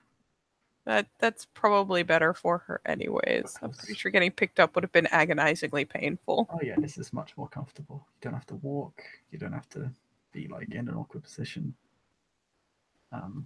It's still not fun, but it's not as bad as the alternatives. Yep. And you'll be carried to your carriage out of the door, which he has to lower you briefly because it's not that big. You'll be carried. A carriage will be prepared for you, and you'll be taken home. To wherever you want to go. She will probably have them take her to the stable. Because I guess, does she... If I bought the retinue, does that mean she has the gambling den to curl up in? Yeah. Then yeah, I guess she'll go there. You have a new haven. I do have a new haven. She will go there. And if there is the appropriate furnishings for whatever, or at least a fairly secured room that she can lock herself in, she's just gonna nap now. Forever nappies.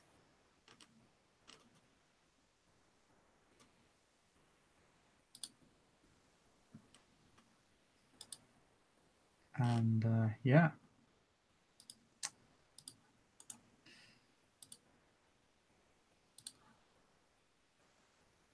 as we drift off into the night, that's where we can end our scene.